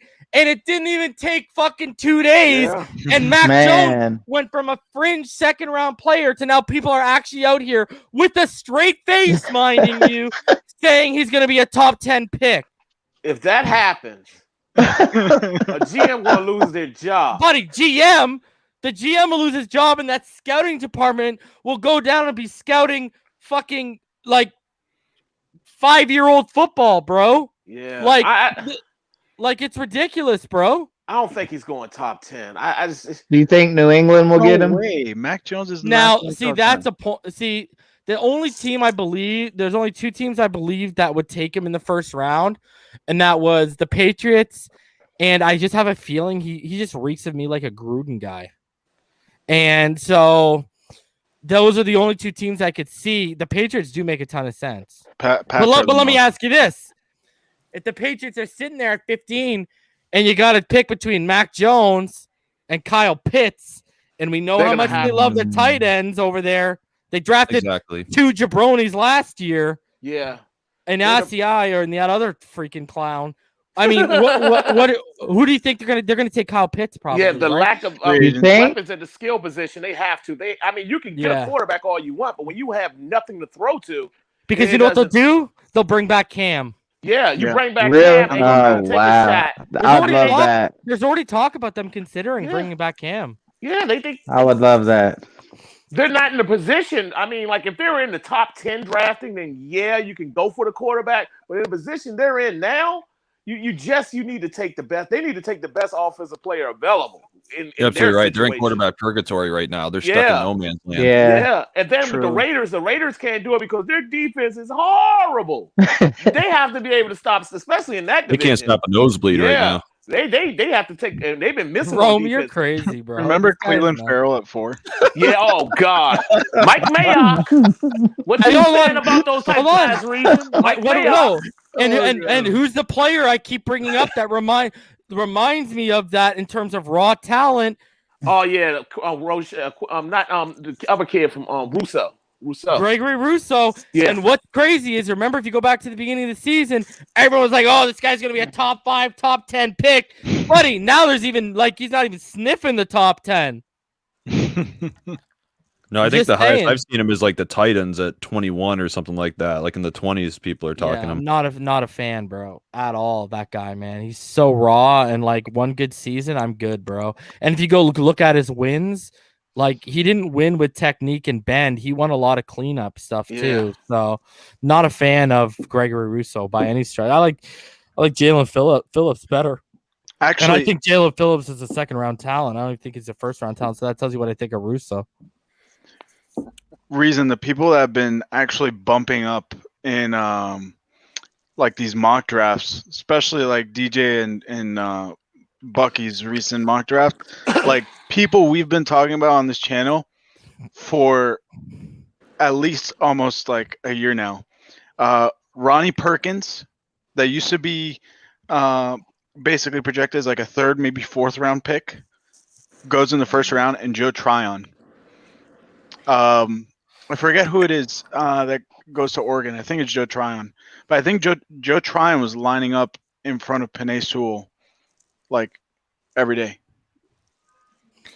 Yeah. I don't know about that Ronnie Perkins out of Oklahoma being no, that's crazy. A first round pick by any stretch of the freaking imagination. And Joe, are you talking about the outside? You're talking about the linebacker, right? Ronnie Perkins? No, Tryon. He's from Washington. Yeah, he's outside linebacker, 3-4. Yeah. No thanks. The only linebackers I see going in the first are JOK. Osai could technically be, he's an edge, but he could be an outside linebacker in a 3-4. If Tryon goes in the first, that'll be the same thing as when Seattle took Jordan Brooks last year for me. When they went totally off the board and took, I don't know if you guys know what I'm talking about, Jordan Brooks, the linebacker. They took him in the 20s. Mm-hmm.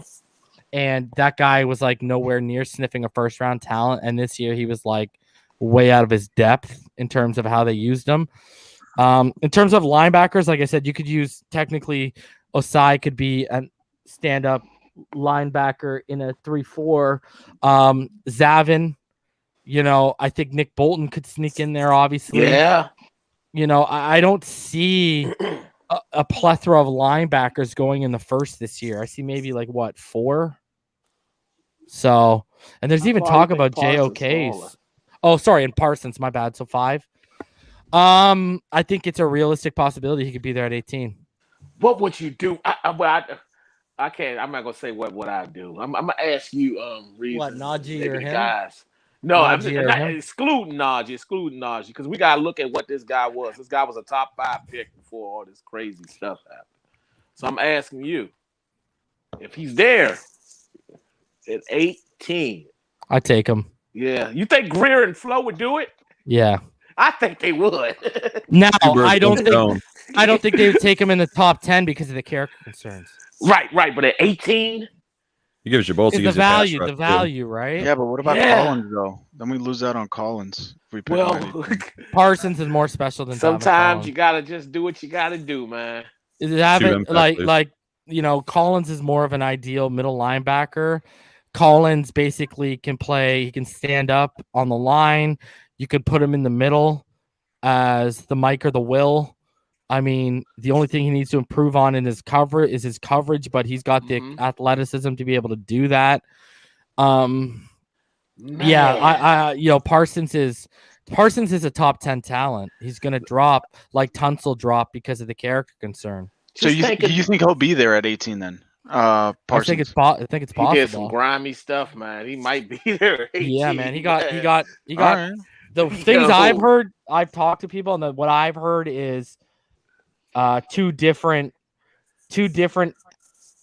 hazing allegations. Yeah. At his school. Now I know I've had people on here who have said, "Oh, I don't want to talk about it," in terms of like Valavinos and stuff. They're like, but I'll put it out there from what I've heard when I've talked to these people. From what I've heard, two different hazing allegations that are pretty much substantiated. Now, the only thing I could see them of saying is because of Bullygate. And we all know how high, like I keep telling people, like, because I've talked to someone closely tied to the organization, and that person told me that this staff values character just as much as talent. So that's the only, but the thing is, you're going to get into a position where, because you got to also think, if he's got these kind of issues, is Miami the right city for him? But, in terms of not the playing, but like the actual city to live in. Yeah. And, but you get stuck into you're between a rock and a hard place there, because it's a top 10, this guy's a top 8 talent in the draft. What's his ceiling, Reason? I want to get to something. What's his ceiling? You want to hear my comparison? Yeah, it's the reason why. Because I've actually put this ceiling out there before. I'm surprised you missed it. My ceiling is Lawrence Taylor Light. And this is why I said that, Reason. You want to know why I said that? Because you've told me this before.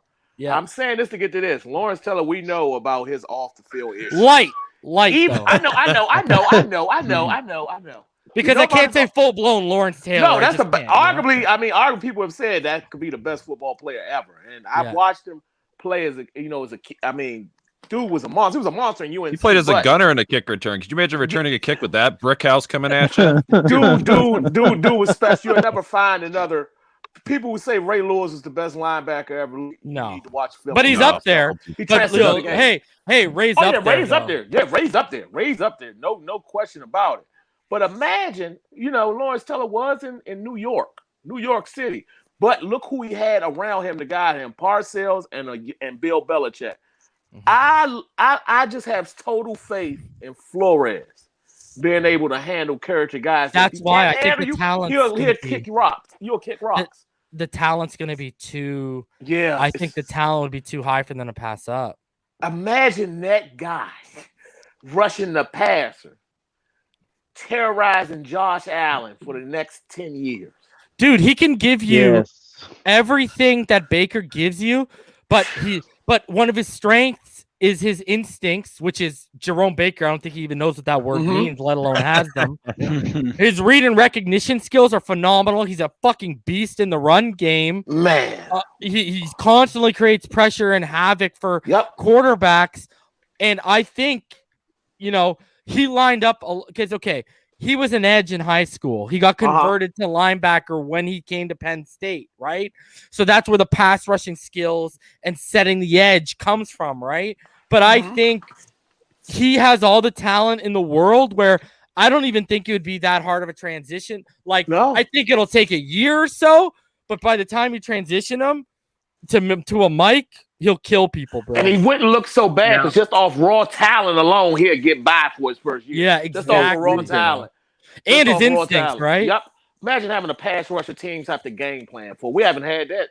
Well, that's why I've said to people, because, a lot of people think, we still need a pass rusher. Thing is, a guy like Parsons could give you the pass rusher and the alpha linebacker at the same time. Yeah. We don't have That's to pay what's crazy. Ogba. We won't have We to pay need- Yeah, of Ogba. course. Hold Love on the a sec. scheme. I got to That's read the donation.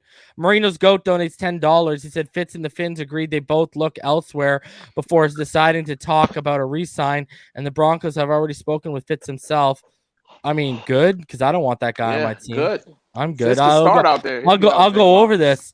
I have animosity towards Fit. I appreciate what he did, but I think he was a snake in the grass. I think he was playing for himself, and I think because the story goes that Fitz was approached directly by Brian Flores and told, "We're gonna draft a quarterback this year. Who's an offensive coordinator you think could help develop?" He told them Chan Gailey. I posed this question in the offseason. All right. And even Chan Gailey spoke about it in his Zooms in the offseason that the reason he came back was because of Fitz. I was telling people this because I was sitting in on the Zooms. I was watching this guy say this shit. And I posed this question in the offseason, and now that we've had a number 5 pick play with him, I can still pose it. Okay, Fitz played 23 professional games before he went and played under Chan Gailey. So name me a quarterback that Chan Gailey has, a rookie quarterback that Chan Gailey has groomed and developed into a legitimate starter in the NFL. I'll wait. None. And even worse, the other question I followed that up with, and now we're sitting here. We saw how he handled the offense when Tua was in there, and we can all say people were not believing me. Shout out to the homie Rhino. I loved him, but you were giving me the pushback too on him. I was telling y'all, even when Fitz was in there, there's stuff I see I don't like. This guy's archaic. And then Tua came in there and I got even fucking worse. And I was saying this guy's holding our guy back. And I said before the season, what did I say? How many times has Chan Gailey won a playoff game in the NFL as an offensive coordinator or a head coach? None. So I asked everyone in the preseason, tell me what's going to change this year. Nothing. And last I checked, our offense is the reason why, as a whole, not one player, our offense was the reason why, we didn't win that 11th game. Well, Gailey even admitted he didn't like running the hurry up, and that was to his strength. You could see the offense take off, like Dude, Arizona. Okay, here's my thing. You bring up a good point, Jeff. The week before, on the post-game Zoom, Chan Gailey, they brought up because of how he ran the hurry up in Arizona, right? Yep. He's like, they asked him, about Tua in the hurry up and how effective he was. And then Chan's like, I didn't even know he had that in him. I didn't even know he could run it like that, right? Wow. Then the very next week, not only did he say it in his post conference, but he was telling people before the game that he doesn't like that quote unquote hurry up nonsense. Oh, geez. I remember you mentioned it before Reason, and I didn't realize it till I started looking into it too. Like you said, you called it. I think Gotze was more to credit for his development than it actually was for I agree, 110%. And you know what the thing is? Reason. Hold on a sec, bro. I'm having a conversation here. Hold on a sec, bro. So, and that I'm talking here with this guy over this. So you just made that point. Now here you go. Gotze handled from what I understand, Gotze handled the majority of the play calling in the Arizona game. Okay. And we saw how successful it was. Problem was, even though he was made the passing game coordinator from that point on, Robbie Brown came back and Chan Gailey became more involved, back to being more involved after that Arizona game. And again, Chan Gailey brought in a quarterback coach who's not known for developing quarterbacks. No, he's not Pep Hamilton or any of them. No. The only reason he brought him in was because that's who was with Fitz. That's his buddy. Fitz and Chan Gailey in New York. So that's what I'm sitting here saying. The way we've I hear these Dolphins, these idiots out here. Only the Dolphins would hire 2 coordinators. I mean, you could tell someone's aptitude and ignorance and how much they actually understand the game by just that. First of all, Gotze, if you go look at what he did in 2016 with the Houston Texans, with that quarterback carousel, including Braden Weeden, all that crap. Yeah. Braden Weeden, all these fucking jabronis. They had the 15th best passing attack in the NFL. All right. Like, he literally made something out of nothing. Then we see what he does with Tua when he has the chance, okay? Then we go on to Stootsville, who I'm talking to people, apparently he's one of the most respected coaches in NFL circles. Well, wasn't he the running backs coach for Denver when they had that dominant game in the early 2010, like early 2010s, I thought it was, and they had like that dominant 3-headed monster at running back. So yeah, he's definitely got a history, and he knows his shit, right? And then people are like, "Oh, what are the Dolphins doing? This has never been done before." I've already proven. If you go back to the '85 Rams, the '85 Rams had 2 offensive coordinators. And who did they lose to in the NFC Championship? It took the '85 Bears to beat them, okay? You go look at Kyle Shanahan. You go look at McVay. They have running game and passing coordinators that are basically just Kansas like City their as offensive coordinator. And Kansas City, okay? So, all right, you go into this, and I'm sitting here, and I'm like, first of all, y'all ain't doing the research. Y'all are just spewing like nonsense. Second of all, they're not giving credit to Flores for he is keeping the same installs, the same playbook to a degree, and the big one is the same terminology. Because I've said it before, you can have the same play in one playbook that's in another playbook, but the terminology in this playbook is completely foreign to this playbook, and that's shit you got to learn all over again. So they're lessening the learning curve going into year 2, right? And Herbert's gonna have that learning curve because he's got a whole different. And I've said that people don't give. Herbert might regress this year because he's got to learn everything all over again, and he doesn't have a guy like Pep Hamilton who did what he did with Andrew Luck and has a successful career at the NFL level and the collegiate level of developing quarterbacks. Okay, that's not there now. And then we go and bring in Charlie Fry, who not only worked with them with the Elite 11, but they've kept a close relationship since then. You go look at what Charlie Fry just did, all right, at the collegiate level. And Charlie Fry was a damn, I'm going to say it one more time, okay? He was a damn good coach at Central Michigan as their offensive coordinator and their quarterback coach, all right? So they've basically did the reverse. Well, they basically gave Tua what they didn't know they were doing for Fitz last year. Yep. Because I think it is another thing. What does this tell you? I keep saying this. I know we haven't heard a leak, but my theory is there was serious conflict going on between Brian Flores and Gailey behind the scenes. We could see him on the sideline doing when he was. Not only that, from what I understand, Chan Gailey was not told directly about the quarterback change. He found out through the media. So if they aren't going to tell you about the quarterback, what does that tell me? That tells me you're too emotionally involved on Fitz, and they didn't want to fucking hurt feelings, bro. And if they're having to dance around grown men feelings, I mean, we got a serious issue here. Like, the problem here is we're not only dealing with bias, we're dealing with a form of nepotism if you really want to go that far. Because Chan Gailey's even come out and said while he was with the Dolphins that he considers Fitz like a son. So what kind of chance does a rookie have against those Robbie Brown and Chan Gailey when they're the ones with the power? That's why I think Flores, and the body he had and the offensive line allowing 187 pressures and how many drops did he suffer? 11 alone in the Buffalo game, right? So what if we just guesstimate, what did he deal with? 30, 40 drops in the season? Well, plus our offensive line was hurt a lot too. I know people mentioned we were going with like nobodies at receiver, but offensive line, I mean, Jesus, Jackson missed a few games. Jesse Davis had to be in there. And we all know Flowers what we do. Kinley missed a few games. And then on top of all that, we were literally a bottom 3 in terms of separation on yards per route. So was it like 1.6 or something ridiculous? 1.7. All right, Todd, what you got to say, bro? Sorry, I just want to get to Todd, Florida born, and then you can go.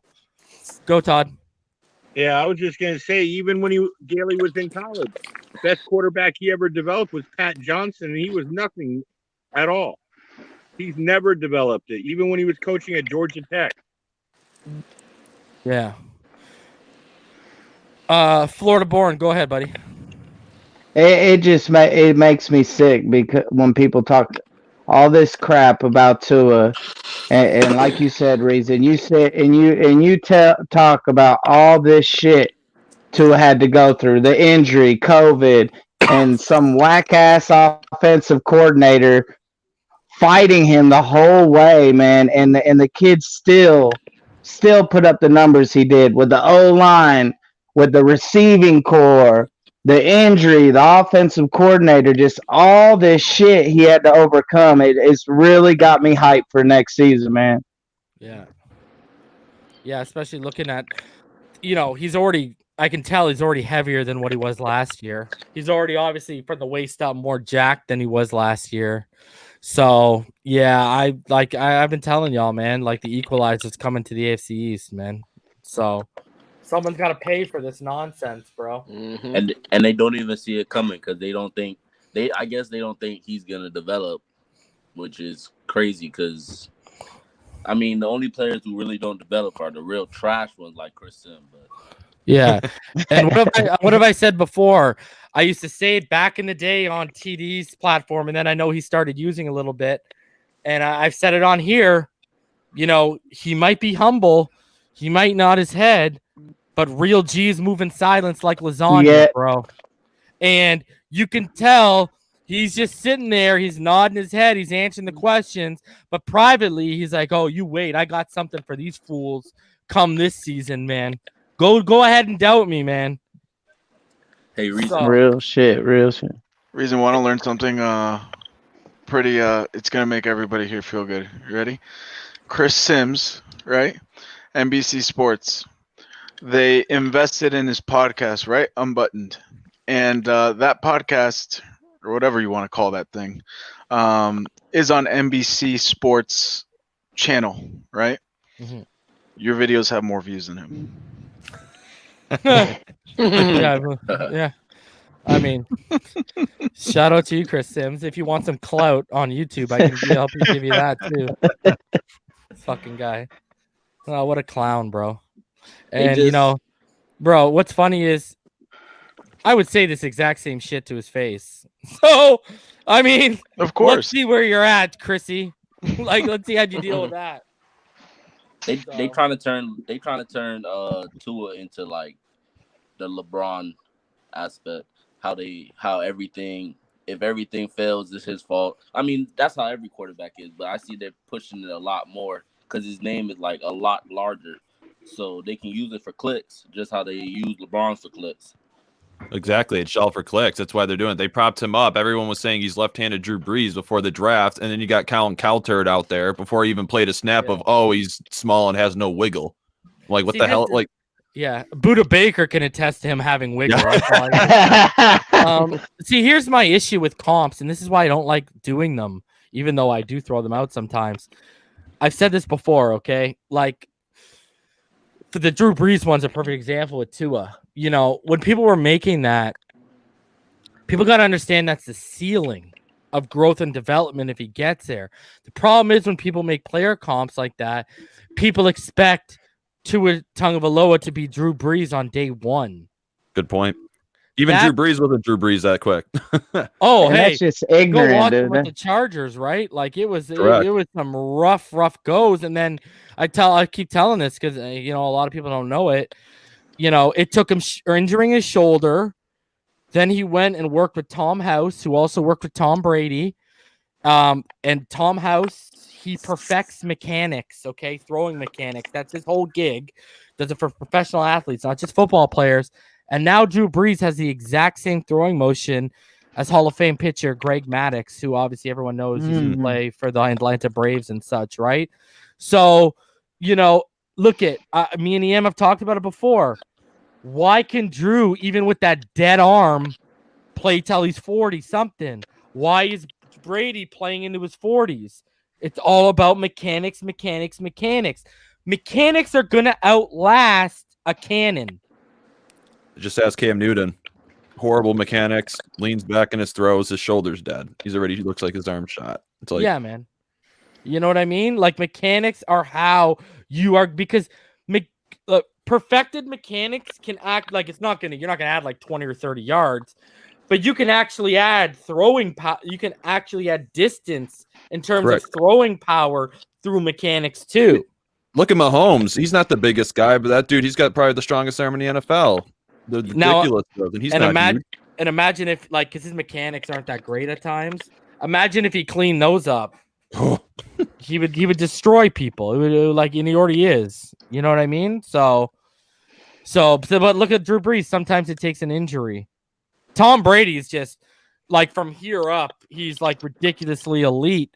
And a guy like that realized, yo, I got to keep my mechanics straight and aligned and perfected. And then he went out and did it. So kudos to him. Over these last couple of days, I'm learning about those mental blocks that you talked about too, Lisa. You know, when it's all mental coming back from an injury. Mm-hmm. I started physical therapy up again yesterday with my leg. And, you know, I told you I played running back in high school. They got me on that machine to try to get me to walk fast to a slow jog. I was so scared to put one leg in front of the other because I haven't run in so long because of my neck injury. Dude, and it's something that used to be natural. And here I am sitting here thinking about, okay, what leg do I put on first? How do I start this? And it's all mental. No, yeah, man. Yeah, I mean, the exercise physiologist came on here and he laid it out, right? Better than any of us could, really. I even posted it to to Twitter, and people were gobbling it up a little bit when they saw that. So, Powerhouse, what's good, homie? What's up, Rhino? What's going on? Reason. What are your thoughts, some free time to hang out. I'm sorry, what was that? What are your thoughts, bro? On what? On Chris Sims, Tua talking about Najee, etc. Oh yeah, I mean, I would love to have Najee on his team at 18, but we'll see what happens when the draft comes around. Yeah, man. I agree with that, man. So I mean, I would understand it, bro, if they made that pick. Mm-hmm. Like I would totally understand. It's a little rich for my blood, but like especially if you're staring down the barrel at like a Kwity Paye or Micah Parsons. Yeah. But I would get it, man. I mean, I You think know that's what I Simon mean? Clancy was saying Man. in 3 yards per carry, as he said Penei Sewell at 3, and then Najee if he was tied down, he would do Najee and Penei. Yeah. If Kwity That's still Paye's an there A+ at first 18, round, bro. Yep. Oh yeah. If Kwity Or Paye's go there at up, 18, trade I'm up taking like- him. That's my guy. Say that again, Powerhouse. I couldn't hear you, bro. If Kwity Paye's there at 18, I'm taking him. Yeah, there's your edge help. Bye, Shaq. Yeah. You know, and like I said on Larry's channel, right? You're Mhm. getting ahead of the curve if Ogba doesn't re-up. Mm-hmm. Because we're getting into Ogba's last year, and he's coming off, what, Yeah. 9.5 sacks? 9.5 sacks. If he gets to 10 this year, The guy missed double digits, which was my prediction, by half a sack, bro. yeah. Wow. God Would damn. you double up if Basham's there at 36? No. Because then we're still missing our backer. We need a backer. We haven't got a we haven't even got a And receiver yet. Yeah, Oh, that's true. yeah, that's right. Because 3 Penei, yeah. Yeah, and like I keep saying, I don't think Javante's there at 3 at 36. No, I think Buffalo, Pittsburgh, whoever misses out on Najee is going to take the other one. Yeah. Also the Jets too. They got a 2nd round pick before us too. Yeah, they got the 23rd pick. 3rd pick. Yep. Yeah. Which could obviously be a receiver just as well, too, right? It just needs skill position all the way around the board. I could see them going Terrence Marshall with that 23rd pick if he's Or what there. if they did this? What if they took oh well, doesn't make sense actually. What did the Jags pick at? 25, I think. What if the Jags picked Trevor Lawrence and then came back and got Etienne? You know what? I can see that happening. Yeah. That you just called some very Wow. good shit, reason. That could actually happen. Hell of a Oh, two-headed running back blown. monster too. We need to Because walk they got- that one they- down on this show, reason. Because that Well, no, right there, what that people are shit going to could push back with is James Robinson, right? Yeah, but Well- every team goes with 2 backs. Look at the Browns. Yeah. Look at Baltimore. They had 3 backs and they still took Dobbins in front of them. Yeah, Yeah. exactly. And James Robinson is on a UDFA contract, right? Yeah. So he's cheap. That'll be And a they got perfect one, weapons at receiver, right? They got Yeah. Laviska Shenault. They got What weapons hurt at the Colts? receiver. I'm still butthurt the Colts took Jonathan Taylor when Bro, they don't had even Marlon start, Mack. bro. That's the push your buttons reason. That guy was RB1 for me, bro. Since like literally in October, like when I started making my declarations on TD Fins Talk, RB1 was Jonathan Taylor, safety 1 was Antoine Winfield Jr., OT1 was Tristan Wirfs. Man. Like, good God. I thought for sure. I agree with your on. reason. I thought we were going to take Winfield with that third first. Man, that'd have been nice.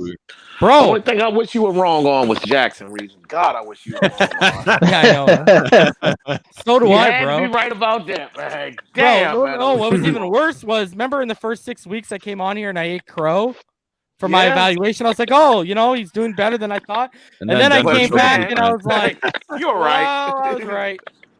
and I hated that, bro. I literally, like, I told the story a couple times.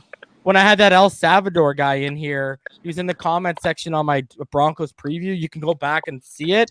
And he said, and I actually put the question up on the screen. He said, Reason, what matchup worries you the most? And I said, Bradley Chubb versus Austin Jackson. And I didn't know Austin Jackson was about to watch the USC tape and say, oh, I just got to go across his face to make him look silly. And lo and behold, that's what he did all fucking game. And it was a disaster, bro. Like, that whole offensive line was. Everyone wants to rip on Tua for that game. No. But like, that offensive line was like, good God. Yeah. It was like the Super Bowl minus the big time weapons. At least the Holmes had to throw to. I mean, that's how they were coming through. To they were killing them. Yeah, I don't. Oh my God, man. I like. Who did Jonathan Taylor led all rookie running backs with yards, right? Yeah, I think so. Yeah. I'm not sure. Oh, was it Hilaire? No, it wasn't Hilaire. He wasn't used as heavily, right? Because Damien, this is why you should know that. And the reason why I know it is because I remember how big of a fantasy stud he started becoming. Oh, yeah. But he popped out. He didn't pop off in the beginning of the season. It was him or James Robinson. It was James Robinson might have actually finished number 1. James Robinson. I think it was. Yeah, and then he was right behind him, I think. But then they started sitting James Robinson because he got hurt, right? Yeah. And then they were like, we're not going to bring him back. So Jonathan Taylor's special, man. He just can't catch worth a lick, but he's special. I don't know about that. I mean, his hands aren't great. Yeah, but is he like Jakeem Grant, bro? No, nobody's that. Nobody's now. I thought the only problem was the fumbles. Nobody has there you the go. hands of stone. Look at there you go. There you go, Brad. Jonathan Taylor had 1,468 scrimmage yards. That's more than Aaron Jones. Wow. Oh, there you go. James Robinson had 1,418, so he had 50 more scrimmage yards. I'm just saying, bro. We whiffed on that. I like Noah, but we whiffed on that pick. Say what you want, man.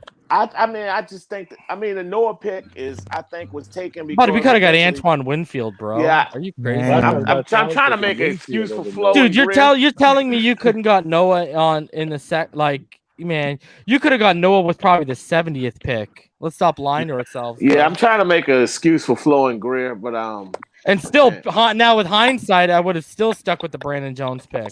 And I like Noah. I think he's got great upside. But we got to call a spade here, man. DeAndre Swift was on the board still. Yeah. Taylor was on the board still. still. Winfield was on the board. Dobbins. All those rookie running backs popped off, man. Yeah. Yeah, Dobbins, they all did. Dobbins had weird usage, though. Yeah. That's because they got a three-man rookie. He's going to pop off next year because Ingram's gone. Yeah, he's going to pop off next year. Akers popped off at the end of the year. Akers, I saw it at Florida State, man. Yeah, he was nominated. He was nominated for a few Rookie of the Weeks, right? Damn, the Rams got to steal. We can't miss this year, man. We can't miss. We can't let the board try to. We can't hope the board falls to us at 18. After we get Penei, we have to get our guy. And also in that pick at 36, too, we have to be aggressive in the front end of the second round, too. We can't try to predict guys falling to it. We can't afford to do that no more. We're never going to have this position again. Hopefully, 100%. We'll be good enough where we don't have this position again. 100%. That 18th pick is tricky, though. It's like that's why I think it is. That's going to be there. Well, this was the issue. Like Zavin Collins. It was the issue last year too. But they reached for need instead of going for the great player. Like Reason said, they should have just taken Cesar Ruiz instead of getting Cube. They should have. They should have taken great players. And that's the guy who they wanted. That was the next. Yeah, that was the next guy they were going to take. They should have just took him there. You take him there instead of a guy you unsure on because of the run on tackles. I told you it was because they saw the run on tackles, man. Yeah, they got nervous. Like that's why what you were saying about what that's the worst thing you can do in the draft because that's when you go away from. Come on, there's no way they're telling me that was best player available. So what are you like? What are you smoking if you're gonna say that, bro? So if we're now mode and we're competing for a division next year, so will we be aggressive and we're willing to salvage next year's like as far as that first or that second next year to move up and get our guy? And who's the other guy? Remember the other running back I was banging the table for, AJ Dillon. Yeah, right. And he had one. He had one game this year with 20 plus carries. He had 21, and he put up 124 yards and 2 touchdowns. And I showed everyone, if they remember, his numbers against stacked boxes. He if you actually go his numbers against stacked boxes, he was number 1 in terms of yardage against stacked boxes. But if you also counted his yardage after contact, he would have finished number 2 as well. Damn. Like that is like because if people go back and watch him in Boston, that's all they had. Yeah, so that's all they had. Everyone in the box and they said, "Yo, stop, like beat us," and he would. Like I just, oh my god! Like we can't miss this year. We cannot miss on. We can't miss. We can't let the board fall to us. We have to be aggressive. There's no point. I think that's why if you want one of those, I think that's why if you want one of those 3 backs, like Reason said, you either got to bite the bullet and take him at 18, or you have to move up in the 20s. Yeah. You can't. They're not going to be there. You're right. We can't. Yeah, we got to go. I mean, can't let it fall to us. If he's like, there at 18. Check this. This was AJ Dillon coming. This was AJ Dillon coming out. Okay. So rushes against stacked boxes last year, like coming out. He had 240 rushes against stacked boxes. Okay. All right. Most yards against a stacked box. Okay. And Jonathan Taylor was 4th behind Jared Patterson. Jonathan Taylor had 134. Jared Patterson had 140. Like, I got this still on my phone from back in the day. All right. So most yards against a stacked box. AJ Dillon had 1,236. If you go Dillon after contact, he had 823. And then number 3 was Taylor with 745. AJ Dillon for his career against stacked boxes. Check this one out. Because those 240 attempts were just last year, right? Like his last year of playing, right? AJ Dillon for his career against stacked boxes. 636 attempts, 3,197 yards, 2,154 yards after contact, 33 touchdowns, 139 first downs, 133 missed tackles forced, and only 2 fumbles lost on 636 attempts. And we passed up on that. Wow. God. When did the Packers take him? Didn't they take him in the second? Second or the top of the third? We won. He was drafted. I'm pretty sure he was in the second because remember, round 2, pick 62. You know what? Also, Reason, and somebody mentioned this in the comments, but this is the thing. Why we have to be aggressive. Yeah, our coaches tab took us from 5-11 to 10-6, but guess what? We're not playing a last place schedule no more, guys. We're playing a second place schedule. All eyes are on us. We're not going to creep up on people. Expectations are now there. Yeah, they're there now. We're going to have primetime games. We're playing a second place schedule. Oh, my God. Say that again, dude. Primetime games, man. Primetime games. Back to old Miami with Monday night football games and all that good stuff. And you know what the problem is? Here's the other problem. Our defense got us to 10-6 now. If you go historically, no matter if the pieces all remain or whatever, defenses naturally regress the next year. Now, I'm not saying they're going to fall down to the 20th defense, but they could go for I think they were third in points. They were the 3rd scoring defense in the NFL. Yeah, by the points against. Yeah, because that last. Fifth overall, I believe. I thought we were third. I don't know, but I'm talking about like the scoring. The scoring. Okay. I think we finished third. We were at first, and then we finished third because we got dropped from 18 point whatever to like 21 points or whatever, something like that. Anyways, so I'm not saying we're gonna drop to 15th, but if we drop down to like 8, 9, 10, that's different than being in the top 3. So what I'm sitting here and saying is, did we get the offense right in free agency in the draft? We got Tua right, I believe. I think Jackson, once he hits the weight room, I think he's going to be a solid guy. I don't think this guy's going to be an all-pro. I think we were playing Hunt out of position. They need compliments. Arguably our best rookie weapon was a guy we didn't even draft. Bowden Jr. Yeah, Bowden.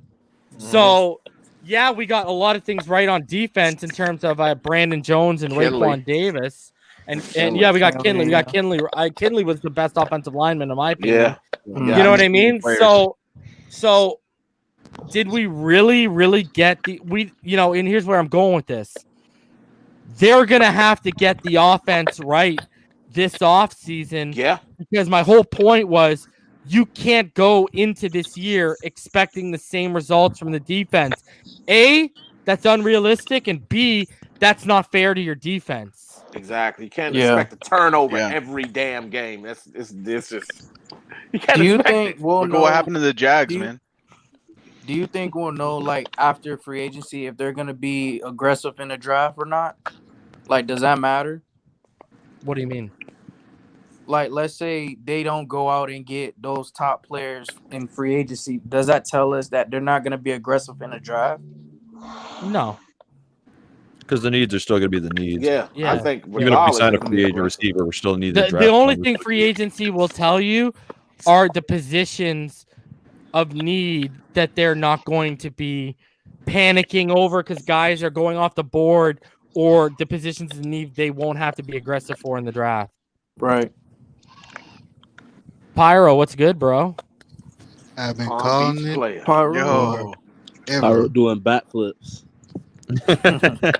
I mean, I hate to say I told you so, but your boy told you so. 18 confirmed, Pyro. Well, hold on, he's not right yet. If they draft,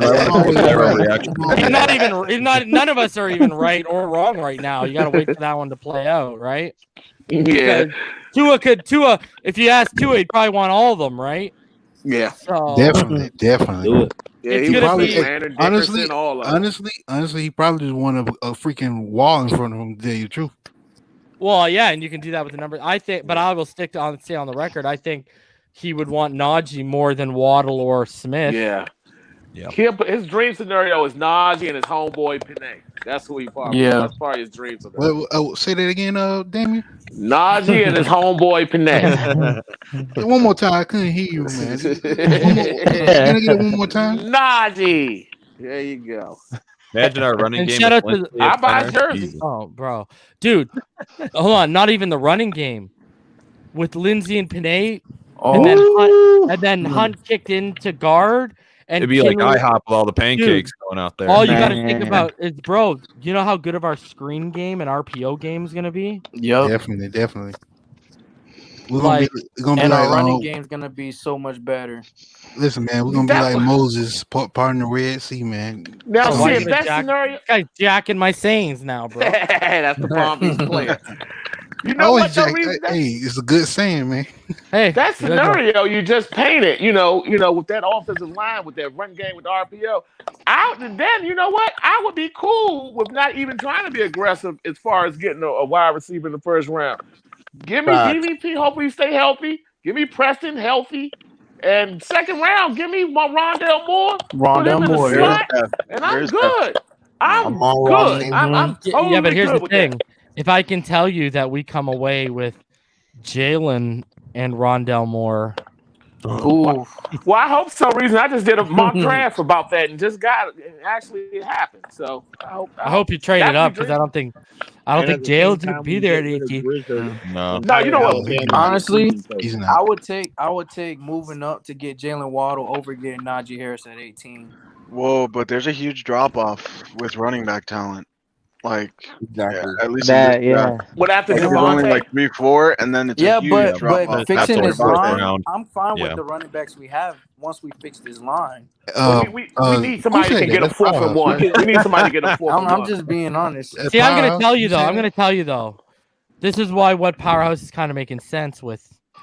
If we're spending money, they're gonna sign Aaron Jones. Of course. Yeah, that's We have true. cap They're situations we got to deal with. like you heard Matt Valdivinos, who covers the Washington Redskins, come on here. You know, you can go on Twitter. You know, Jeremy Klump has dropped articles about it. You know, Neil Driscoll talked about it. There's, you know, EM has talked to me privately about it and said the same thing. There's way too much smoke there. If they makes sense. Sorry, if they are Powerhouse. spending money, they're signing Aaron Jones. Because if you're going to And- sign and spend big, yeah. Here's the reason why I think it's deeper than just talent and there's mutual interest, which has already come out. Here's the thing: if they're sitting at 18, what if a team reaches on Najee? Yeah, that's true. They could be sitting there being like, okay, well, man, do we want to take Right. Javonte at 18? Probably not. Then Javonte goes, and it's the situation last year where they were sitting on Dobbins. Dobbins goes, so I don't want to say settled because they picked my boy Raekwon and he worked out. But it would be one less position they would be running around in the war room panicking about.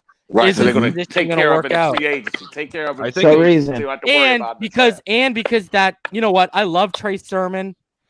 You know I'll know I love Kenneth Gainwell. That's my guy. All right. But this running back class is so fucking top heavy. Yeah. Like that's like last year 5, you know, it was still pretty good. This year, once you get past 5, it's slim pickings, man. Yeah. So reason. Well, Yeah, hey, so- Reason, if you're Miami, do you start restructuring those contracts and get rid of people to get that salary cap room? Please. Well, that's what I brought up. And that was with Yeah, that was in the Barry Jackson article I read today I'm too. saying, would you do it? Yeah, of course. Just not Especially for with the Eric cap Flowers. going up possibly God, big time if we after could that trade. big deal. Well, the cap isn't going to go up till next year with the new Disney deal. Aren't they going to add Well, an I'm extra just saying, game though, too, it's gonna Reason? be going up, so you're not going to worry about the restructured contracts down the road as much. And I'm trying to trade Eric Flowers. You think anybody For Lockett. Oh, buddy. Yeah. Buddy, I said this. I said this to EM. I'll give you a second and Eric Flowers or third and Eric Flowers for Lockett right now. Yep. Hell yeah. And Because you know what? I love Curtis Samuel. Samuel's the guy I want. But y'all already know how I feel about Tyler Lockett, so I don't even got to get into that. That coming out as the trade rumor now, I was actually surprised about Lockett being on the block. Not me, because I call called that it one? a couple months ago, bro. I know. Because they got to pay DK, and they're already strapped, and DK's only got he doesn't have a 5th-year option, so they're gonna and he's probably gonna want his money at the end of the 3rd year, so it kicks in after the 4th. Yeah, he's going to want his money. He's already been talking about, man, I want to make everybody feel it for passing up on me. Even Seattle, they passed up on me in the 1st round. He's going to want his money. So, I mean, yeah. Reason killing me now, Mr. Krabs. That's what he's gonna I feel about Etienne. Etienne's my I was about to say. He's my running back 3. Same. Take Devontae after Najee. I would. Yeah. I'm sorry. Say that one more time. You would take Devontae after Najee is your order, like Najee, Devontae. Oh, in terms of like like your ranking, basically. I want Jalen Waddle over all of them. Oh, You talking about your running back? yeah, your running back rankings. Yeah, but you said Devontae. Devontae who? Oh, he. I think he meant Williams. Yeah. Yeah. Javonte. Sorry. Uh, I'm dumb, dude. Sorry. I will haven't put my running back rankings out, but the way it's settled, they're 1A and 1B. I'm not going to tell you who's where though. All right. Javonte probably won though. That's my guess. Mama's the word. Because the thing is, I also got to look for team needs too. And I'm going to play into factor from what I heard in terms of Najee, just because I want to be right at the end of the day. Shit. I'm not trying to be wrong. You know what I mean? So I don't think it's just Najee got more carries, right? Like Najee is the only one of those three guys that has he has 2 games with 30 plus carries at the collegiate level. Etienne only has 3 games with 20 carries plus, and then J Love, you're killing me with your noise, brother. And then what's his face? And then I believe Javonte only has 2 games of 20 plus carries as well. Right. So, but I mean, they're both physical backs. I like Najee's patient running style though. But I do love Javonte because he does lower the boom. Hey, I'm falling in love with Javonte too, man. So he's a beast, man. Man, I feel they're both beasts, bro. I feel like Najee is gonna be like Marshall Falk. Who? Say again, one more time. Marshall Falk. Who? Way he catches Najee, the way he catches the ball. I love that, man. Everyone out here, the new comp I'm seeing on Twitter is Derrick Henry 2.0. DJ compared him to Matt Forte. To who? Hold on, say that one more time. What? DJ compared him to Matt Forte. It was either DJ or Bucky. Matt Forte used to play with the Bears? Yes, sir. Oh my God! Literally in the last mock draft. Buddy, I'm gonna start a petition, like for me to take these guys' jobs, bro. This is getting ridiculous, bro.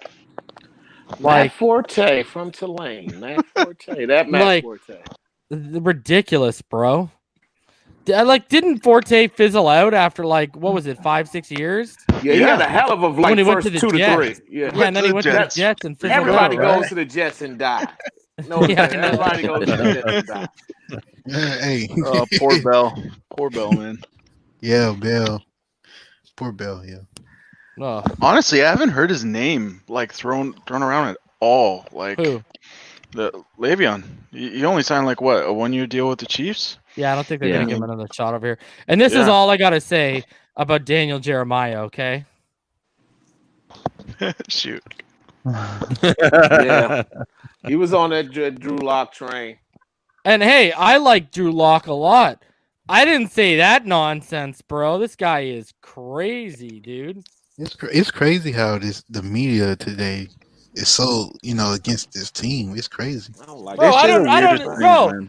These guys I think they're scared these guys are wrong. We always ask, the only job in the world you can be wrong every day and keep your job is if you're a weatherman. These guys are wronger than the weathermen, and they're still keeping their jobs. I don't know how this is working out. Nobody holds them accountable. It's for entertainment. I just think that they can get away with trashing the Dolphins. I honestly think the whole media. I'm not saying just football. I'm talking about every media so far. I think they can get away with it, man. Because you look with the awards, we ain't getting nothing. Well, Pyro, you know what didn't get no defensive player of the year for real. Yo, hold on, I gotta say this. These people in the comments. Did we not point out that Forte was good at Chicago, and then after that, he said 2 years. First 2 years, he was. So these people in the comments, you can't trash him. We literally pointed out he was good in Chicago for the first 3 or 4 years. I said the college that he come from. Yeah, you said he was I good, said he fizzled out after 5 and 6. Which he did. Was I wrong? No, that's exactly what you said. But no, Pyro, like you were saying, for the media, they do tend to trash us a bit, but you got to look where they are. Greenberg, all of them, they're all New York. Greenberg's a New York Jets fans. Carl Howard's a New York Jets fan. Well, let me say this. New York Jets fans. Let me just say this though. Rich Eisen's a New York Jets fan, and he gives and he doesn't way more props. Hey, you know what I was going to say to that? Talks about the Fins, man. That's what I love about it. He will he's give a Jets fan, the Dolphins. He's a Jets fan, but he gives the Dolphins props. He tell you what we're doing right.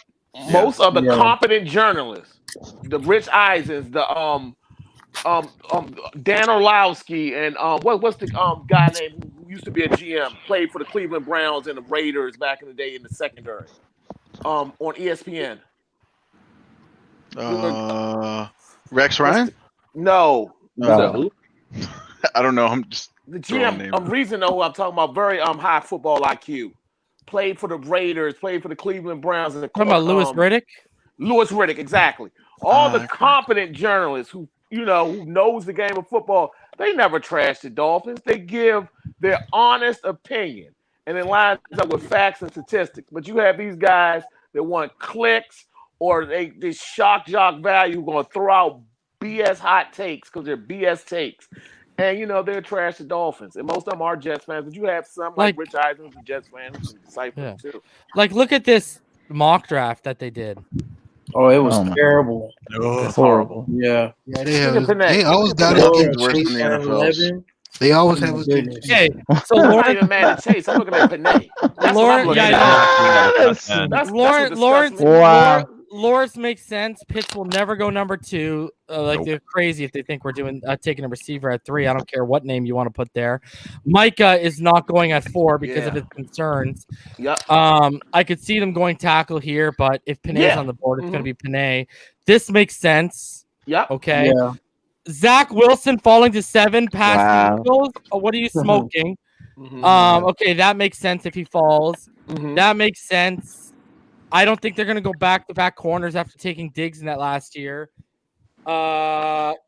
Okay. Yeah, if he's there, of course. Yeah. Trey Lance, that's a good fit. I'm torn on whether Elijah Vera Tucker is going to be a tackle or a guard for me. Don't know. Their need. Yeah, they kind of need that. Yeah, okay, Gregory, you're still going top 15. I don't see Devontae Smith falling that far. I hope it doesn't go there. And I mean, if Kwity Paye is there, that's a good move for Arizona. Colin Handler Jones. Oh my God, I honestly do not see the Bengals passing up on Sundays so well. What the hell? Yeah. Colin grabbed. You know what it is? It's Daniel Jeremiah is the one that's been driving the narrative that Rashawn Slater is better. What do you went to Northwestern? And I agree with Matt Valdivinos. I agree with Matt Valdivinos. Christian Darrisaw. Yeah. Because I've started finishing my big board for tackles and center, and then I got to combine them in a way and find out how many I'm putting in. But I've started listing them out, and I had Slater at 2, but now that I finished my evaluation on Darrisaw, last week, I think it was, Darrisaw is my number 2 guy. Now they're 2A, 2B, but I felt comfortable putting Darrisaw there more. Hey, Breezy, how many positions did Darrisaw play on that line? Let me go to my notes. Hold on a sec. That's the only thing they can say about Rashawn Slater. That's what. Yeah, but Darrisaw, I'm pretty sure. Hold on, let me get my notes up here. I'm pretty sure, if I remember correctly, Darrisaw has played left and right tackle. Okay, that's both. Okay, so yeah. But I get it, But here's the thing: any tackle can basically play guard. It's the Chase Young game. Chase Young game. That's what put him over the top. The only thing Rashawn's got over him is he can play center. And it's the Chase Young game, and it's him going up against Chase Young and going up against premier pass rushers in Michigan. That's the thing they're gonna look at Rashawn Slater on. Yeah, I can think of, which is not wrong. Yeah, it's not wrong. It's not wrong at all. I mean, yeah, that's the only thing I can think of. Hold on, is why it's going against Darrisaw, right? Hold on. Darrisaw's a beast. I watch a lot of Tech. Virginia Tech. He's a monster, bro.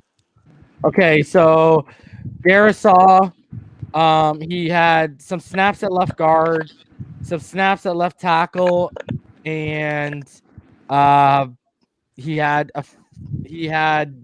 I was wrong. I was thinking of someone else. He had only his snaps came at left tackle and left guard. And see, this is the thing. This is the only thing why I think we won't draft Darrisaw. Why, if we had between the two, we're going to draft Slater because he started off at right tackle.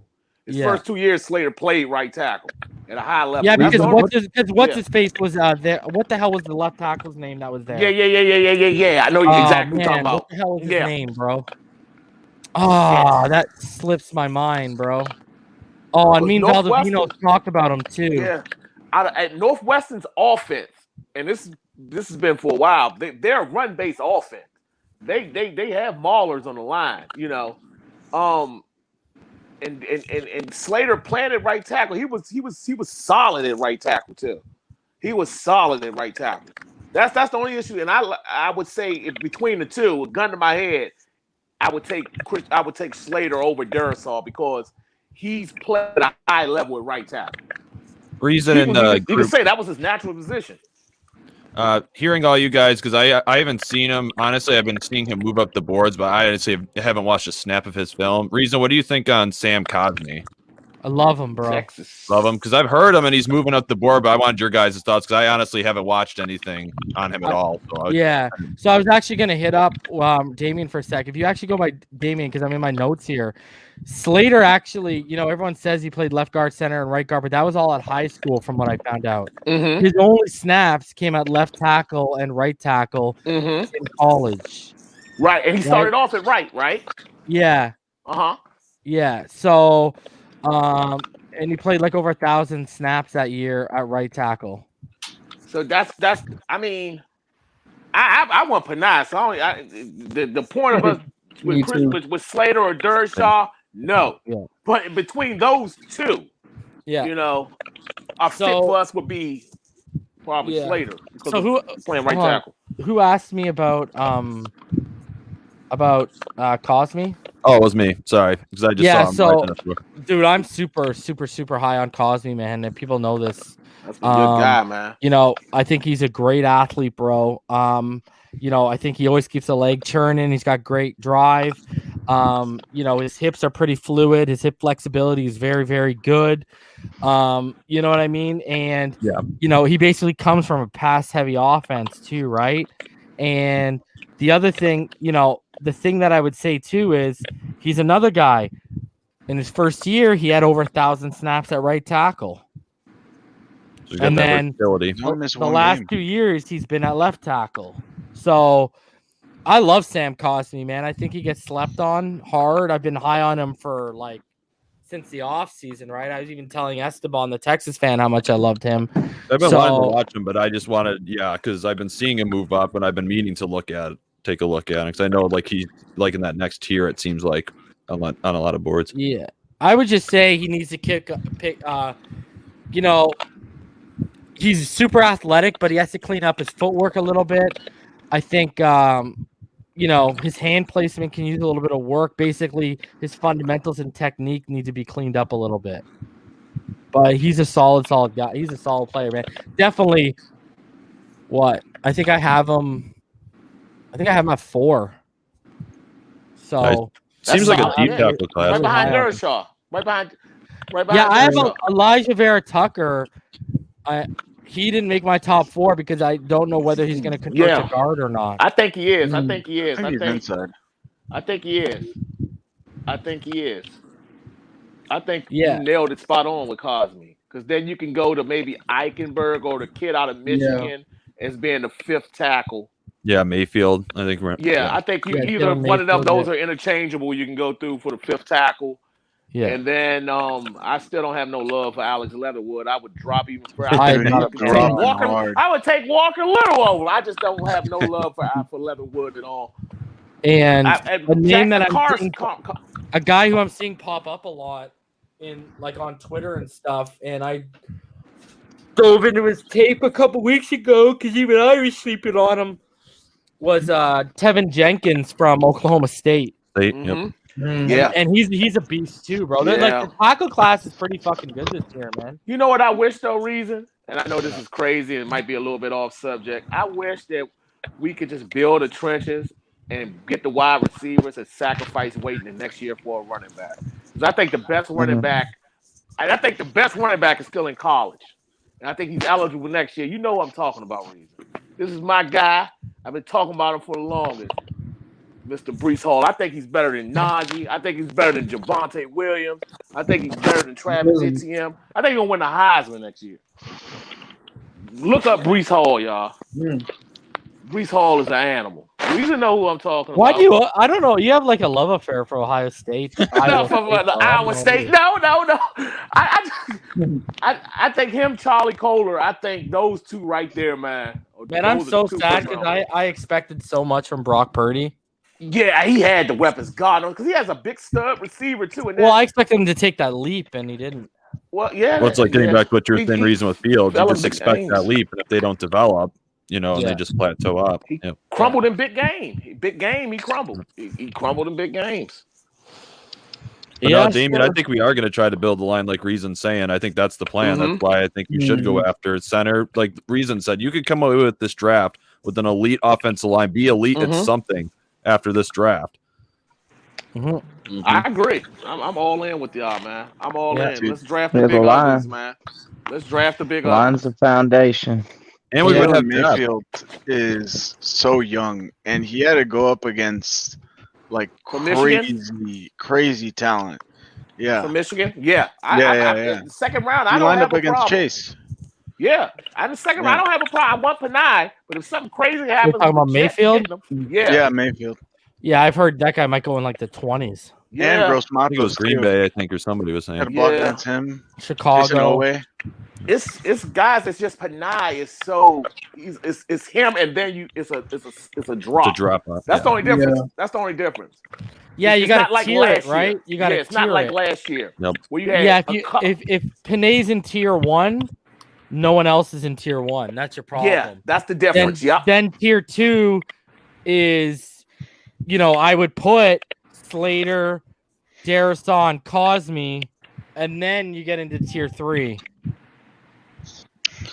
Reason, let me ask you a question. If Andrew Jackson was in this class, where would you put him in the list? I had Austin Jackson as my number 10 tackle last year. I agree with Wow. that. I wish he was wrong. We all wish Reason was wrong about that pick, man. Buddy, the fact that they drafted a guy like that over Lucas Niang is absolutely ridiculous. Oh, not TCU. Yeah. Can I ask you? Last year's tackle class is better than this year's. Was it? Yeah, you could make that argument. The problem is Penei Sewell would be the most Top, talented yeah. if you Brings it combine up, them yeah. both. Well, right? yeah. Top. About But Penei, Worst isn't that far behind for me. Like I told y'all, Worst was like one of the highest guys I've ever graded at the position, and I got a higher grade for Penei Sewell, right? And then I'm still Matt pissed San Francisco Valdivino's, went trade with us. yeah, and then Matt Valdivino. Well, yeah, I know, right? It's because we weren't. I would willing troll the to- shit out of them if I was the Dolphins. I would just leave them hanging and then, not trade with them. Like, no, Fuck, we're we not could have gave him one of trading these that. second round picks, man. We could Like, go look at what Matt Valdivino said. He's only ever given out 3. He's been doing it for 4 years in terms of his grading system. He's only ever given out 3 90-plus grades, and 2 of them are in this draft, and they're the 2 top he's ever given, and that's Trevor Lawrence and then Penei Sewell.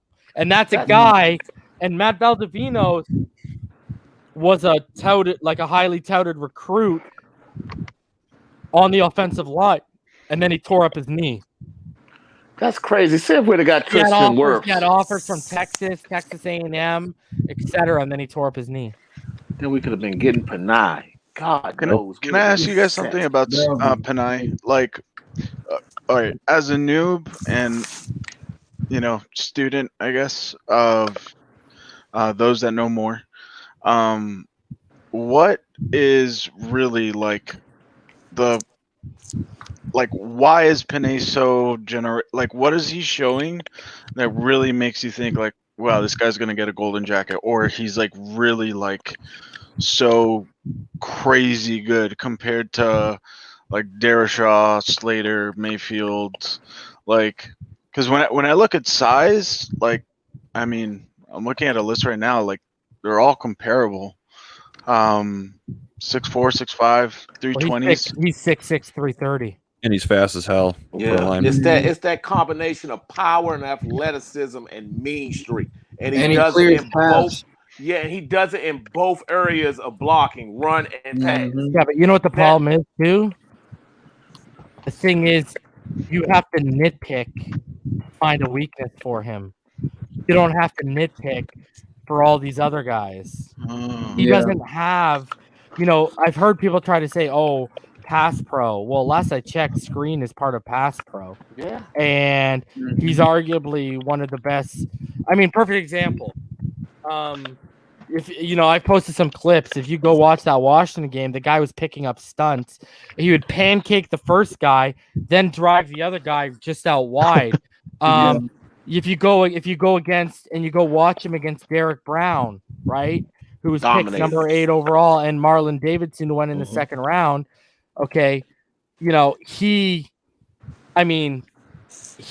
only had like 2 bad reps against Derek Brown, maybe. And other than that, he was moving him like nothing in Run Pro. I mean, the guy is 330 pounds, and he has no problem mirroring blitzing defensive backs and linebackers in space. Like, the guy has legit elite and special lateral movement. And he can win the leverage game strictly with his power, even if his technique on that down isn't very good. He can just sink his hips, use his drive, and you're fucking done. And he's only 20, so he ain't done He's growing. the youngest one too. Yeah, he played his first snap came at 17 at left guard at Oregon. When you talk about like his punch, buddy, his punch like literally puts motherfuckers in body bags. You know what I mean? The only thing you could say is, okay, his agility is really good, but it's not elite. But would you still take really good? Other than that, your only thing is there weren't a lot of elite Pac-12 edge guys, and that's about it. Like, that's literally his flaws, that the Pac-12 didn't provide enough competition for him, and his agility is really, it's really good, but it's not elite. Like, but look at what you just said, Reason, though, also, that Auburn game. First game of the season, prime time in Texas Stadium. And that Auburn defensive line, that front four was ferocious. And he held his own there. Brown. Rose Bowl against Wisconsin. Against that front. He held his own there. The guy shows him big games against big programs. He brings it. He brings it. Like, here, I'll show you guys. Here, watch. Reason was right. Even when they got the jump on him at Auburn, he still didn't get pushed back. He still held his own. I think he only had like one or two. I think he only had like literally 1 or 2 bad reps that game. And you look at what Marlon Davidson said, right? Marlon Davidson came out and said, Penei Sewell is amazing, and that was the best offensive line we played. And they're in the SEC.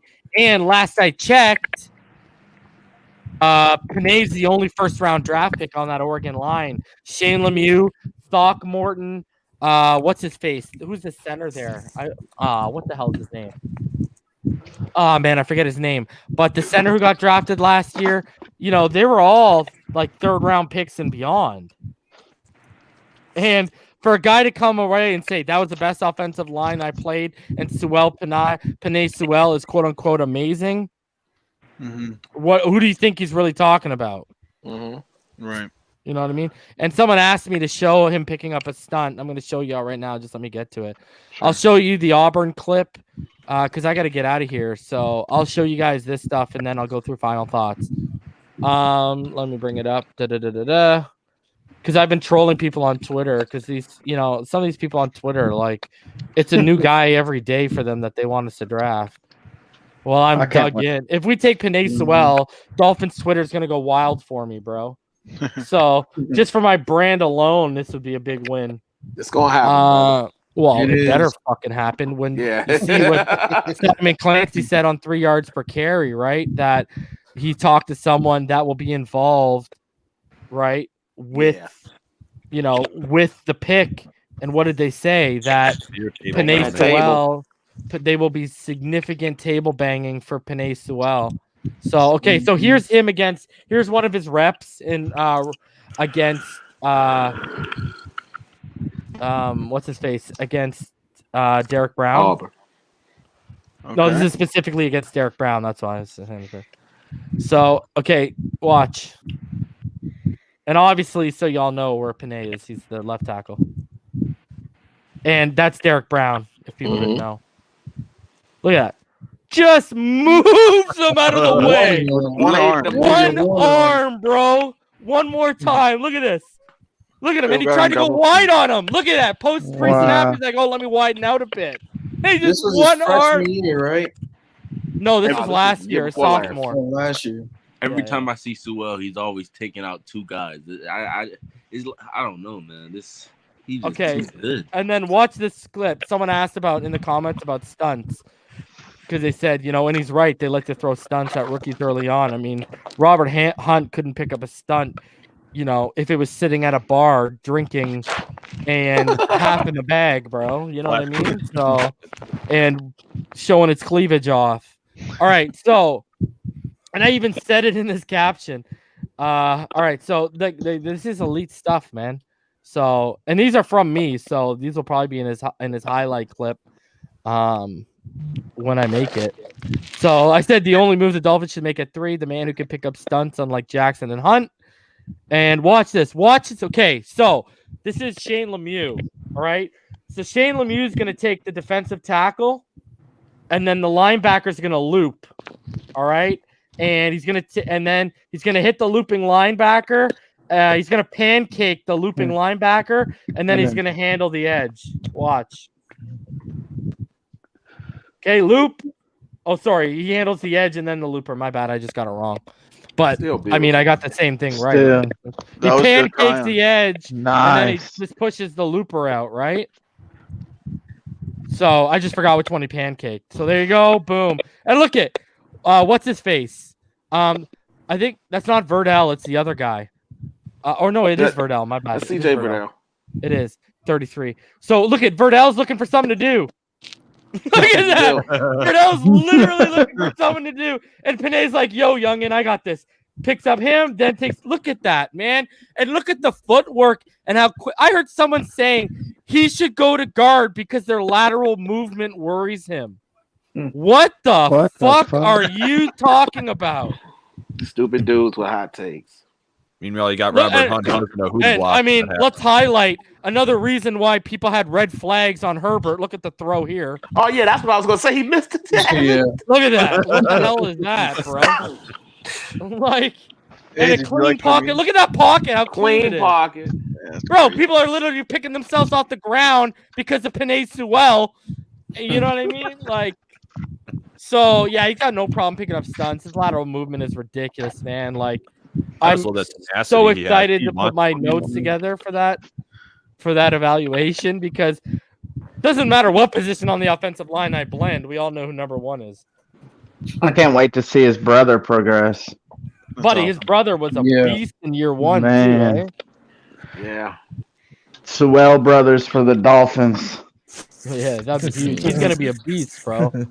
All right, so guys, there's still 197 of you. Smash that like button. Subscribe if you haven't. If you'd like to donate to the channel, PayPal on me/Finside. You can also obviously support the channel through the Patreon, and that number has steadily climbed as we've gained a few Patreons the past few days. Infinite Trauma, Rhino Sith, Fake Spike 94, K All Day, Ramon Casillas, Seth, Slim Pickens, Big Time, Red Dino, Marinos Go, Conflict, Keith Davis, your boy Trev, Josh, Tranquilizer, Jazz 803, Martin Ukpai. Sorry if I butchered the last name there. It might be Ukpai. Zo Vegas 75, Cap for Life, the Arkham Elf, Irving, shout out to you, Drew Boo, The Show, Jawar Thompson, and Jeff Dick. And guys, if you aren't modded and you are a Patreon, let me know and I will make sure that I mod you.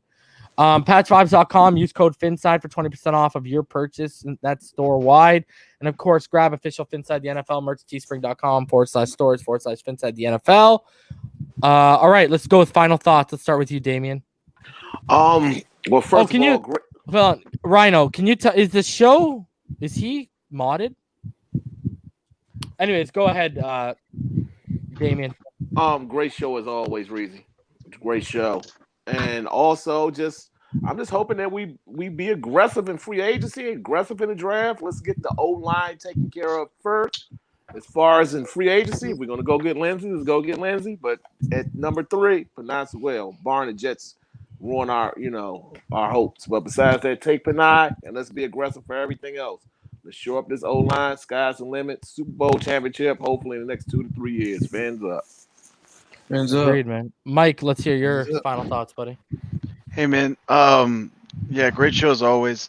I always love coming on here, man, because like every single show, it doesn't matter what, I'm always learning something new, and I feel like sometimes just with that's what's unique about here is I'm always learning something new, and as somebody that really doesn't know like that much about football, I feel like I can hold my own, like if I'm having a beer at a bar watching the game, but this really really helps, and I thank you for that. I know you put in a lot of effort, and I'm sure I'm not the only one, but outside of that, yeah, man, I'm just really hoping Tua gets to shut up all these haters, and while Herbert's out there playing golf and cutting people's hair, we already know, we see his Instagram, so this is, oh my god, I'm so excited. So anyways, fins up, and Tua, keep on grinding, man. Jay Love, let's hear your final thoughts, bro. Najee at 18, Amon-Ra St. Brown at 36, and it's a perfect draft, and I'm happy. Love St. Brown. There you go.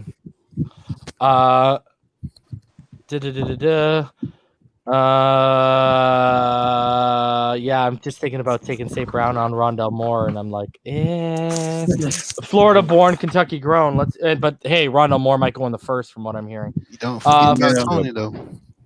Yeah, well, no, yeah, Tony too, and everyone's sleeping on my boy Amari Rodgers. Like, wake up, Amari Rodgers, yeah. Especially for what we need in the slot, man. Florida-born, Kentucky-grown. Let's hear your final thoughts. I'm ready for Tua to come in here like the Terminator and destroy motherfuckers for all this hate he's getting. Yeah. I need to create a GIF. I need to create a GIF of when Arnold shows up in the alley. And like with Tua's face, what's up? Like, all right, now you got things going in my head. All right, sorry about that. Continue, brother.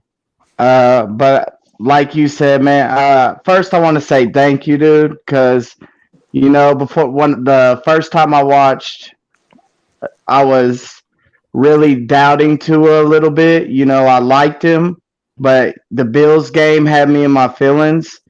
But you really restored my faith back into our quarterback, because I was never an Alabama guy. I don't like Alabama, but at the end of the day, Tua's our quarterback. I learned a lot off the exercise guy that came on, and just listening to you.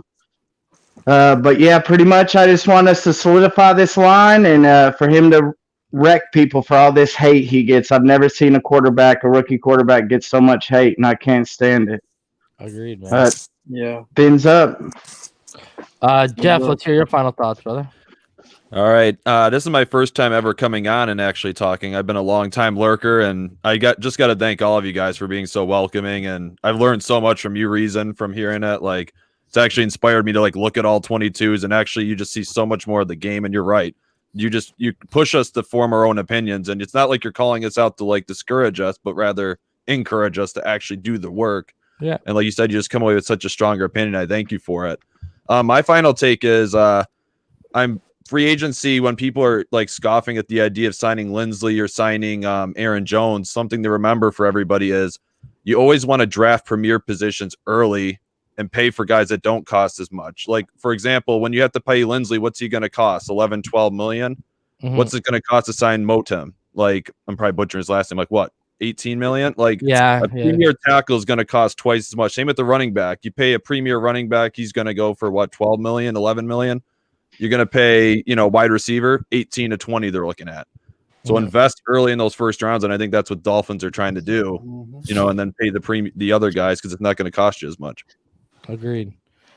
Pyro, let's hear your final thoughts and your love affair about Najee. Well, I just gotta say that I agree with everybody around here. We obviously need. So that's the reason, man. I had to copy, but I think I pretty much agree with everybody. We need to be aggressive in the draft. We can't, sit around and let the players that we obviously want, go away on a different team. We need to, especially this year, we need to get this right. We need to get the players that we want, especially at positions that we're lacking at, especially right receiver. So I just think that, and I agree with the guy who came before me. Like get the players that won't cost as much in the free agency, and then build it up in the draft with positions that are going to cost you in the long run. But yeah, I'm in agreement with everybody. Fins up. It's good to be back here, man. It's been a long time, but it's glad. Bro, I'm glad I gotta ask you, bro. Did you have a channel? Who? You. Oh yeah, I did. What the hell did you get hit for copyright strikes? So I mean, like the hype video and stuff like that. Yeah. But that was back when that was back after the 2016 season, and I forgot who copyrighted strike me. It was it was NFL and like CBS artists, or something. Yeah, and the song artist for the music. Yeah. Wow, so they took you down off one. Oh, because I guess it was 3 and 1. It was it was more than 3. It was like pop, and I was like, God damn, that was like 4 years ago.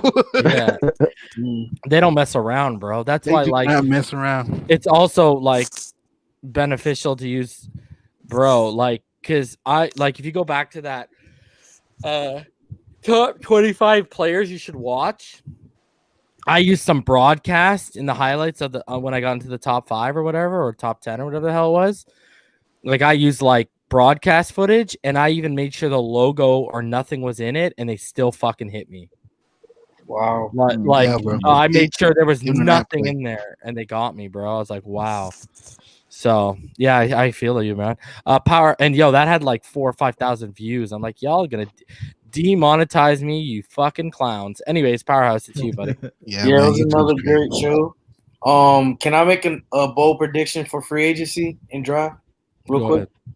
So I think we will go out and get Corey Leslie and Aaron Jones, and possibly get Benardrick McKinney, and trade to get your boy from Seattle, and also draft Penei Sewell at 3 and get Najee at 18. You're gonna sign Aaron Jones and draft Najee? That's a lot of money. Yeah.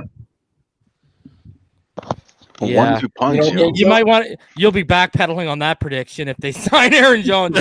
Yeah, they're not gonna. You're not gonna spend. You're not. Yeah, you're not gonna. You're not gonna spend an 18th pick on Najee if you sign Aaron Jones. Like, they will not invest in running back till later in the draft if that's what happens. The reason why they're gonna sign a guy like Aaron Jones is because they're worried that Najee isn't gonna be there when they feel comfortable at selecting him, or the running backs that they target. They don't think they'll be there when they're comfortable, or they just don't want to put up with having to, like, oh my God, we got to overdraft. Like, you're not going to invest premium financial capital and then use an 18th pick, which is premium draft capital. So I'd like, if they sign Aaron Jones, the 18th is probably going to be an edge guy or a receiver. Well, my thinking for that was because of keeping Najee young. And we can get rid of Aaron Jones in like 2 years, and we'll still have Najee. 26. He's still 26. 26. He's just 26 years old. Oh yeah. Well, yeah, that's true. So hey, kudos to you for being overly bold, bro. Bold prediction. Hey, Liam, your final thoughts, even though you've just been lurking in the background like a Bears fan. Again, another awesome stream. As a true souvenir, I know I'm at the wrong place, but I'm here to comfort, Pyro, because I know Najee's not coming to the Dolphins. So I'm just going to be here, keep you warm. And I know who's saying this? Who the hell saying that? Always saying this blasphemy stuff.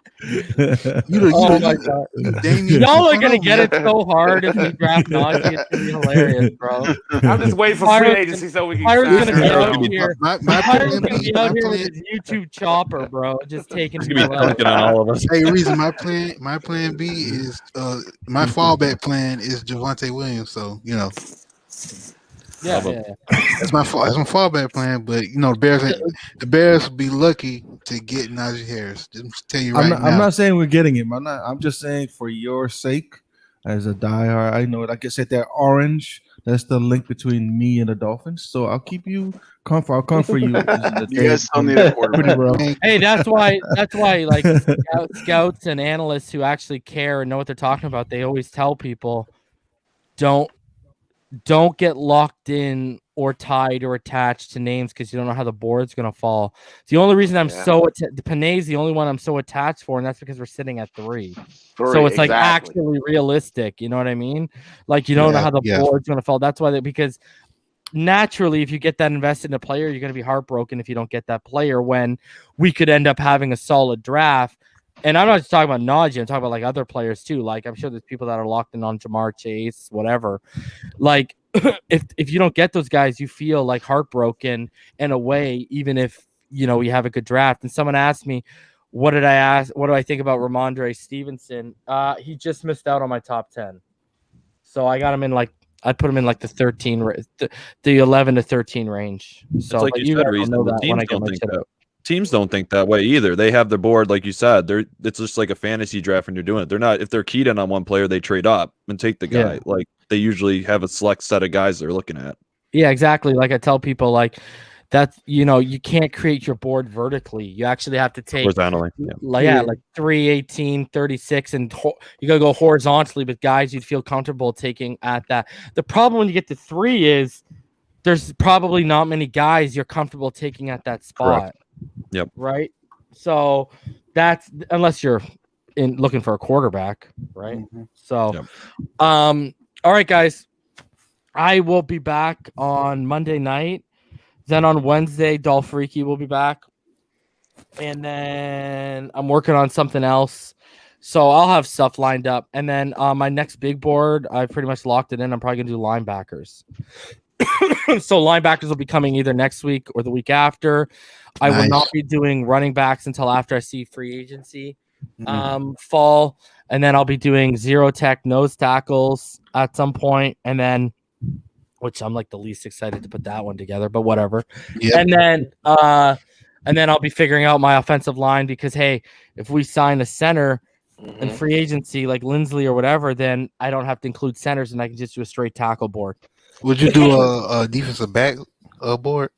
Hell no, I do 5 boards, bro. You know how much work this shit is, bro? I was just trying to, like my and some of the mods saw it in our conversation. My wide receiver big board was 3,500 words. Yeah, man, I seen that. We won't have to do a running back big board because once we get Aaron Jones, you don't have to worry about Najee. Well, that's it too. That's why I'm not touching running. That's why I'm it's not March yet, my friend. Instead, I'll do like a safety because we need depth. Javon, or I'll do edge. That'll be nice. This guy. So that's why I'm not jumping on running back right now. Like wide receiver, I feel like if we sign one, we'll still double up. So, I got you, Pyro. I got him good. Man, stay away from me. I got him good. I don't need no comfort from my peers. I got big shoulder, bro. I'm pretty warm, bro. Get your hot cocoa, Pyro. This guy's pretty warm. Oh my god! Right there. All right, yo, I gotta get out of here, man. I got shit I gotta do. All right, y'all on